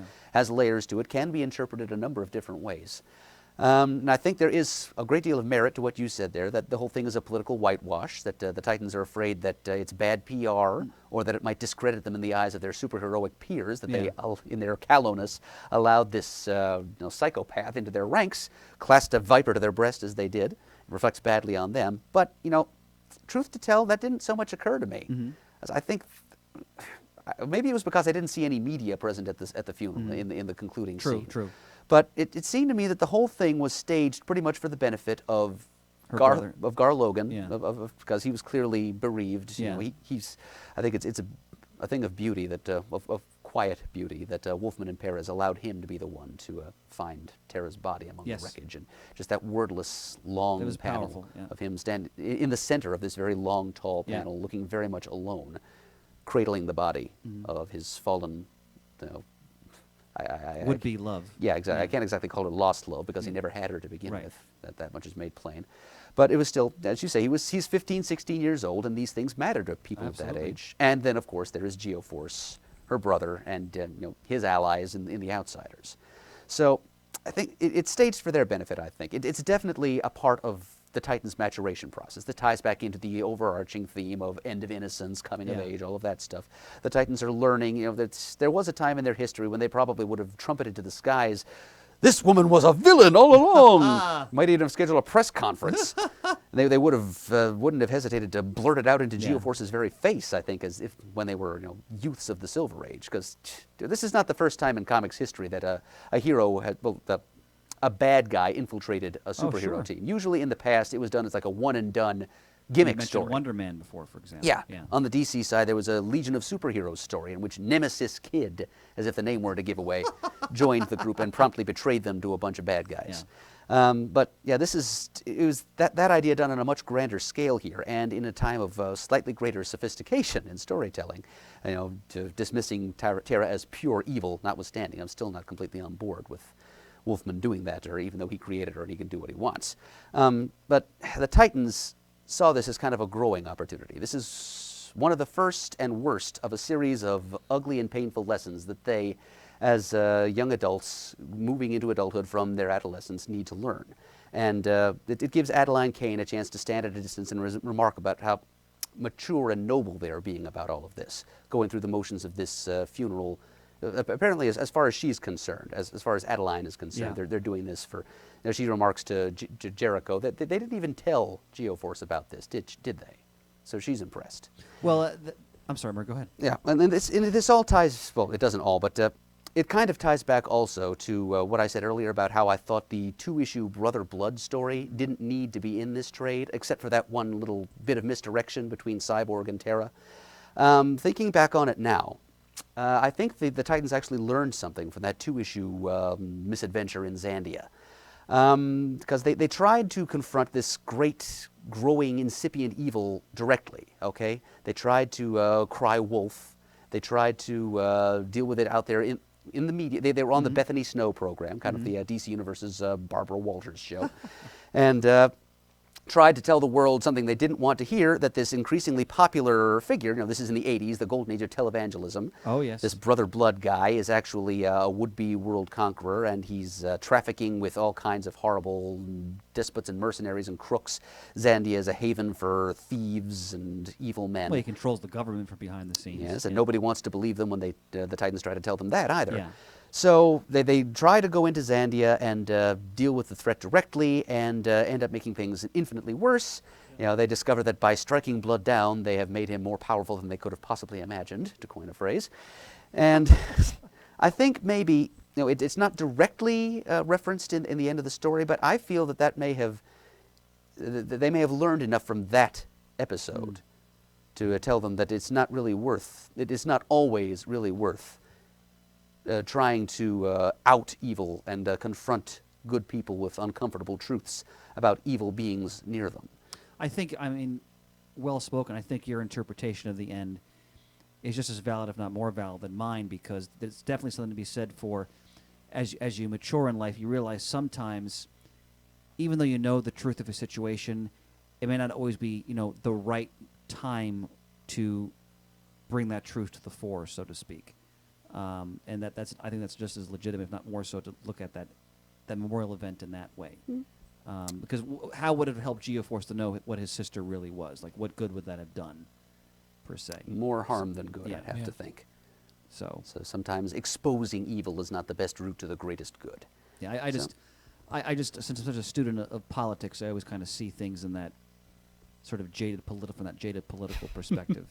And it's a perfectly valid Yeah. one, too, Chris. I think we may have approached the scene from completely different directions, but I think we've arrived at one common conclusion, at least, is that this tragic occurrence in their lives did help them to mature a bit Absolutely. as people and as heroes.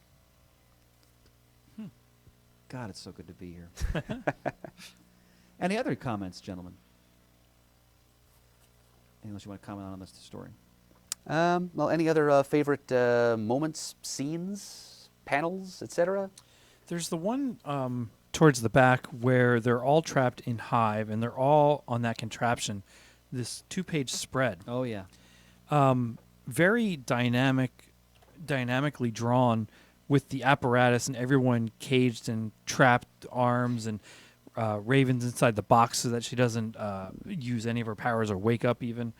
You have a full-figure Deathstroke off to the left. The whole crowd watching in the stands of the Hive meeting area. I just think that's a very dynamic piece. Here, here.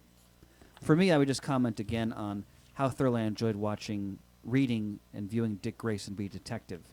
The scenes where he's trying to figure out how all the Titans were felled by Deathstroke, I thought was so riveting, so well done. And again, it's the kind of writing you don't see. It's not in vogue in comics today, but yet it's worked so perfectly in that sequence. Yeah, it seems inspired to me by like PI films. Oh, Yeah. absolutely. You know, yeah. the constant flashbacks and such. And But yeah, it helps to, what's the word I'm looking for? Justify or support what Wolfman's trying to do with Dick Grayson. Yeah, I mean, he's not just Batman's sidekick. He's not just Robin. He's the sum of all those parts and so much more than that. And you see him as the leader. You see him as the detective. You know, as the adventurer, as the caring friend and romantic partner. Again, I understand all those Robin rooters because is that what the term they call themselves? They changed it to wing nuts. Okay, wingnuts. Because I think Dick Grayson is one of the most well-realized characters in DC Comics because we start with him in the Golden Age as this, you know, happy-go-lucky, you know, gee whiz Batman, you know, that Golden Age approach to. They take him through this progression, you know, where he becomes this fully realized adult with his own identity, his own interactions with other characters, his own perspectives. They have tension between him and Bruce at times over the years, and I think this story does such a service to that character's progression. It's one of the most satisfying elements of the book for me. Is just reading Dick Grayson in this. Yeah.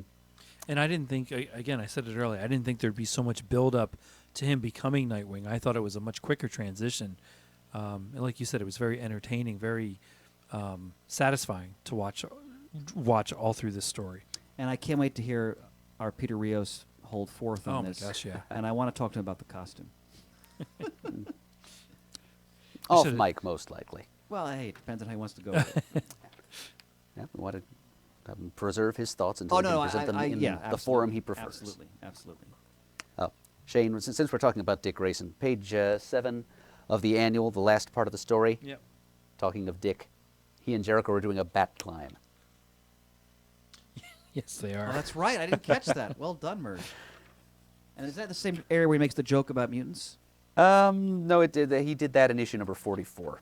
So like the end of the preceding issue. You know, he says, you know, okay, so why not a mutant? The only thing missing there to really make it a back climb is some Hive member coming out of a secret door to look at Played what's by like going. Sammy Davis yeah. Jr. or somebody. Yeah, yeah. And just having Dick or something just grab him and throw him down. cuckoo titans. Yeah. Or Lurch. I think Lurch pops out of that one time.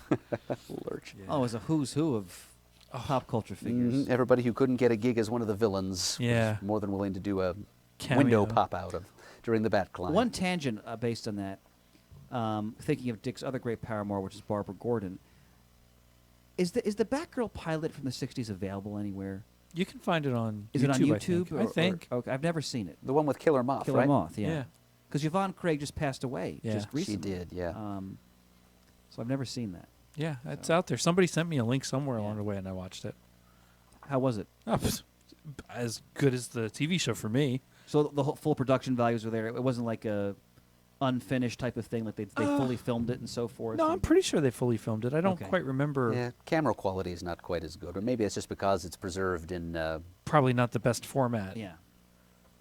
Okay, I was just curious. I haven't seen it yet, so excellent. Mer, what else you got on that paper? How to do it justice. Trying to think of some other scenes that I enjoy. Well, you know what? I'm going to just talk for a bit about. Well, my favorite issue of the whole arc was well, the first issue of the actual, well, part one of the actual Judas Contract story, which is Tales of the Teen Titans number 42, I think. Mm-hmm. It's called The Eyes of Tara Markov. Ah, yes. Which is a brilliant little cultural reference to The Eyes of Laura Mars. Yes, that's right. Remember that? Yes, I do. Yeah, 1978. Tommy Lee Jones was in it. I think Faye Dunaway played the title character. I believe so, yeah. It's about a fashion photographer who had the power to see through the eyes of a serial killer periodically, Yep. as it was stalking and killing her friends. So here we have the eyes of Tara Markov, and she has the power to, well, she kind of is the serial killer in a sense, so she can see through her own eyes.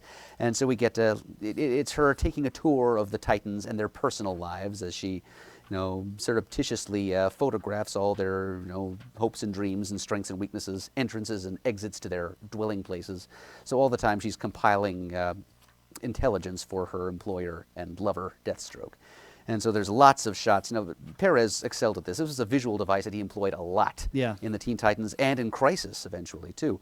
Yeah, it's just the televisuality, just the TV screens and monitors as a visual device, because this was the intensely televisually mediated decade of the 1980s, after all. So it's only fitting. And Perez, played that to the hilt, and he always used it to great sequential narrative effect. And so there's lots of shots from her perspective, and people who, well, when I was at Bowling Green earning my master's degree, we had to read an essay called Visual Pleasure and Narrative Cinema, very well-known text in film theory by a theoretician named Laura Mulvey. Mm-hmm. And so she talked about how the camera, the POV of the camera in a lot of traditional cinema reflected a specifically predatory male point of view. And as we watch a movie, we're identifying ourselves with this male gaze. And so this flips that around a little bit in that Terra is the one who possesses the predatory gaze here, and we see things from her point of view as she goes around, very literally sizing up her prey, looking at the Titans and learning their weaknesses. And what's so compelling about that, Mert, is that it just makes you realize how despicable she is, because you're seeing the Titans at their most unguarded, their most vulnerable. They're just interacting. You see the affection they have for each other, and she's there just chronicling it all. And taking advantage of their conventional trustfulness as old-school superheroes. And the fact that she's just not even moved by it at all. No. I mean, she's just... No. Wow. Yeah, this total lack of empathy, it is, in real life, characteristic of a psychopath. Because then you're not only pulling in all of the heroes and their secret identities, Donna's fiance, and like you said, all their inner sanctums, all their most vulnerable spots that they dwell in. So, and at the very end of that issue, since we're talking about favorite scenes and moments, well, I like you, Chris, enjoyed the sparring match between Donna Troy and Starfire. How it ends with the two of them embracing as Donna concedes, well, I guess I can only be beaten by the ones I love. Yeah. And Starfire. Yeah, that gives her the feels. And I mean, the emotional feels, not the feeling up. Not the feels. Understood, brother. Yeah, this is a clean family show here.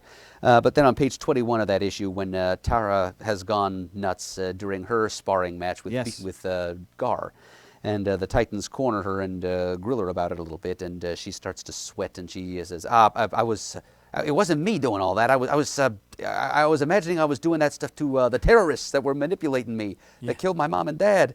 You gotta believe me. Please believe me. And then she starts sweating. And for a brief moment there, we get to see the gaze, those eyes that have been investigating and just mentally undressing her teammates for preparing them for the kill. Suddenly, she becomes the prey. As we get to, we instead of seeing through her eyes, we see the eyes. They're broken down into panels showing nothing but her eyes and the beads of sweat dripping down her forehead. And then we see, from her perspective, Raven staring back at her. Yeah. The one we haven't said that much about her in this episode, but she's the one member of the Titans I mean, she doesn't have a very large part in this No. story. No, her not at powers all. were on the fritz at that time. Yeah. So she was compromised a little bit as far as her usefulness to the team, but she was the one member of the team that did not. She wasn't having it. Yeah, she didn't subscribe to the whole "hail, fellow, and welcome" camaraderie. To use a favorite Eberly term there, for that exhibited by so many Yes. other superhero teams when welcoming new members into their midst. Yep. And Wolfman was, of course, subverting that convention for this story. But Raven was the one person who seemed to realize that all was not well and proper. And that's a here. great theme that you addressed, which is just this book is all about. It's a good buzzword. It's all about subversion.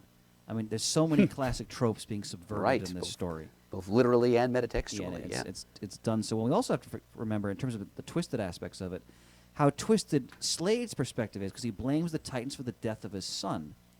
What was his son's mercenary name? The Ravager. The Ravager.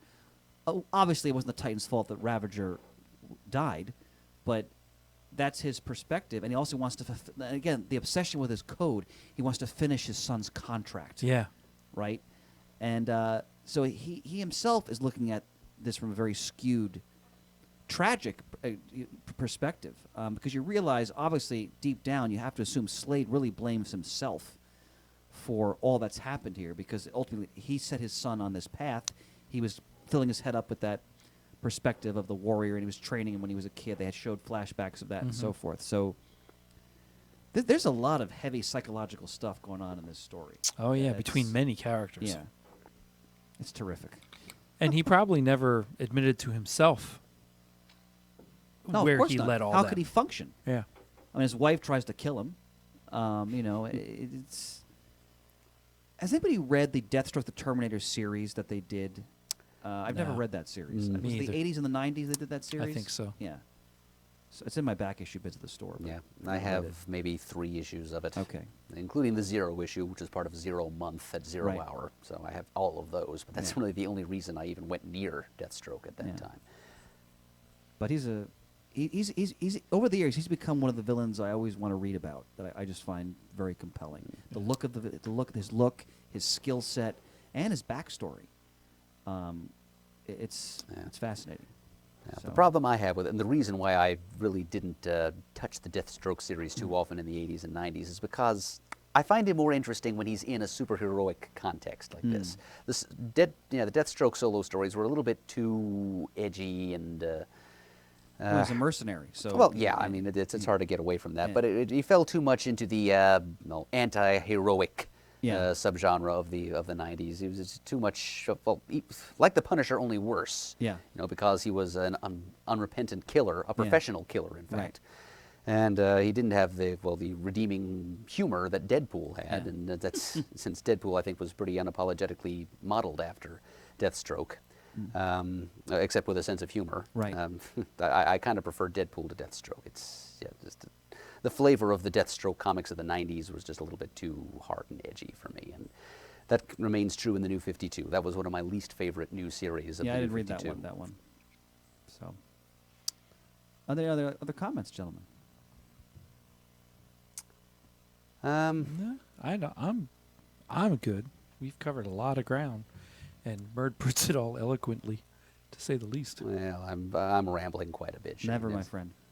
Do you have any other comments? Well, one other thing I'd wanted to say, it's kind of a bummer thing to go out on, though. It's, We'll do a little closing comment after that. Go ahead. the Hive is kind of a non-presence in this story. Oh yeah, It's- absolutely. as- They're just there to service the plot, basically. Right, they're Yeah. just the Annas and Caiaphas figures to Yeah. whom Deathstroke and Terra are delivering the Titans. Yeah. If they're Judas, so they're kind of generic, and then the fact that we already had Brother Blood and his Yeah. group of cultists. Yeah. Now we have a secular cult of mad scientists with robes and everything. Yeah. Yeah, it's another reason why I thought, I'm weighing the pros and cons of that 2-issue Brother Blood story being in this trade. That's in the con column, because, having already had one group of evil cultists for the Titans Yeah. to go up against, now we have them delivered into the hands of another one at the end. It just feels a little bit redundant. Yeah, I mean, I don't even think about them when I think about this story. It's No, just, they're like an it could have been afterthought. anybody. Yeah. I would just say, I don't think it's a bummer at all, Murd. I think it's a good salient point. But this is a story, whenever I talk to people about reading recommendations, this is always on like my expansive list of books I recommend, because I just think there's certain, when we talk about the big two and their histories, there's certain stories that you just have to read, and for DC, I think this is one of them. I just think, and again, the themes we've been addressing about transition, intergenerational, progression, maturity, it's all captured so well. Like, you don't have to know a lot about the Teen Titans to pick this up and really get a lot out of it, because I think a perceptive reader will catch a lot of what we're talking about, because the writing and the art is so strong. Oh my goodness, yes. In this story, And it gives you enough to go on for each of these characters. Yeah. If for nowhere else, when Dick's going around trying to figure out what happened to them all, you learn more about each of those characters. Mm-hmm. Yeah, you can go into this book pretty much sight unseen with history of these guys and get their sense of family, their sense of compassion for each other, self-worth to each other versus their other natural families wherever they may be. But if you know more about it, that's just icing on the cake for Right. the story. Yeah, I would actually recommend, just to get that extra joy out of reading this story, if possible, to start reading with issue number 26, which is when Terra was Absolutely. introduced, and just read all the way up, so you can see long, laborious build-up to the payoff in Judas Contract. I agree, Murray. In fact, again, like I said in the beginning of the episode, I eventually want to read the entire new Teen Titans run / Tales of Teen Titans, because I would never discourage anyone from doing exactly that. Because of what I've read of it, this and other arcs, it's some of the best comics of the 1980s. Oh, without yes, question. it is a near seamless, intimate collaboration between two masters of the craft and of the medium. And in fact, they're out of print. You can get them on eBay. They're expensive. DC did a couple sort of omnibus size of this series. I don't know if they collected the whole thing. They probably collected most of it. It's a good chunk of they it. almost would have had to. It's a legendary run. Yeah. So, and if you don't want to pay the extra bucks for that on a secondary market, they're doing trades now. They have 3 out of this series, and like in my shop, much of this series is in my 50-cent bins, because except for the first appearance of Nightwing, which goes for a pretty penny, And issue 2 and goes issue for 2, which goes for that'll usually go for at least $100, if not more. The first Deathstroke, if it's in high grade. But most of the rest of the series, you should not be paying a lot of money for. So, and these are printed in abundance. I mean, you can find the floppies in a good back issue selection. So, seek them out. Shane, you want to talk about our next book of the month? Yeah, we were talking about it. Chris had asked me for some ideas, and I hemmed and hawed about a couple of things, but we're going to do the first volume of the Marvel G.I. Joe. Excellent. I know IDW has republished them. Now, you want to do the soft cover, not the bigger hardcover. I want to right? do the soft cover. Now, I'm going to read it out of the hardcover. I'll loan Murd my soft cover version. Yeah. And then eventually I'll sell off my soft covers because I want to get all the complete ones. So I'm not sure what issues that covers. I mean, certainly 1, 2, something. But yeah, I've been wanting an excuse to read G.I. Joe again for quite some time, and this seems like a perfect opportunity to do that. Yep, and I've never read G.I. Joe, or at least not the first. I think I must have read 1 issue somewhere along the way, but it will be a new experience for me, and it'll be a nice break from superhero genre type stuff for us. And we did a spotlight on G.I. Joe. It's got to be It's a long 2 or while 3 ago years now. ago. And Matt joined us for that because he's a big G.I. Joe fan. Hopefully he can join us for this future episode. Yeah, was 'cause I that think- just G.I. Joe in comics, or was it G.I. Joe in all media? It was just the Marvel series. Okay. And then we also touched upon what came after that in comics as well. And I think Matt went and he reread everything, starting with volume 1 of that, and read straight through as far as he could go as they come out. I'm looking here online, Shane. Volume 1, from what I read here, contains issues 1 through 10. Cool. So, a lot. That's a great place to start. I'm excited about this. Yeah. Excellent pick, sir. Yeah, I read G.I. Joe through, straight through to like the 80s before I let it go by the wayside for a little bit. And that covers... I stopped shortly after the Civil War. Yeah, that covers a lot of ground with everything that happens to those characters and the bases and the Crimson Guards and Fred and Commander and Deathstroke. Oh, such a good. Well, riveting issue 1 book. through 10, we won't even get to Deathstroke. No. These are a lot of great standalone stories for the most part. And then after 10, they really start to compile things in the background to play off of. All right, you want to take us out with our sponsor? Yeah. Don't forget, this episode was brought to you by InStockTrades.com. Go to InStock Trades for trade paperbacks, hardbacks. If you're going to play along, look for G.I. Joe, either Volume 1 from IDW, or look up the complete collection if you want a fancier version. Yeah, check them out, instocktrades.com. And, boy, I am not prepared because I forget that I do this. Happy. Well, yeah, you're running a video board, too. Yeah, it's funny because when you talk and you look towards me, I'm looking at you on the video screen, and then I notice you turn this way. Then I turn to you, and you've already gone back to Chris. It's weird to see everybody just on the screen in front of me. Visit us at comicgeekspeak.com to send us an email. The address is comicgeekspeak@gmail.com. To leave a voicemail, the number is 267-702-6642. Stop by The Comics Forums and let us know what you think of this episode and your own experiences with the Judas Contract. And as always, we are uniting the world's mightiest heroes, one listener at a time.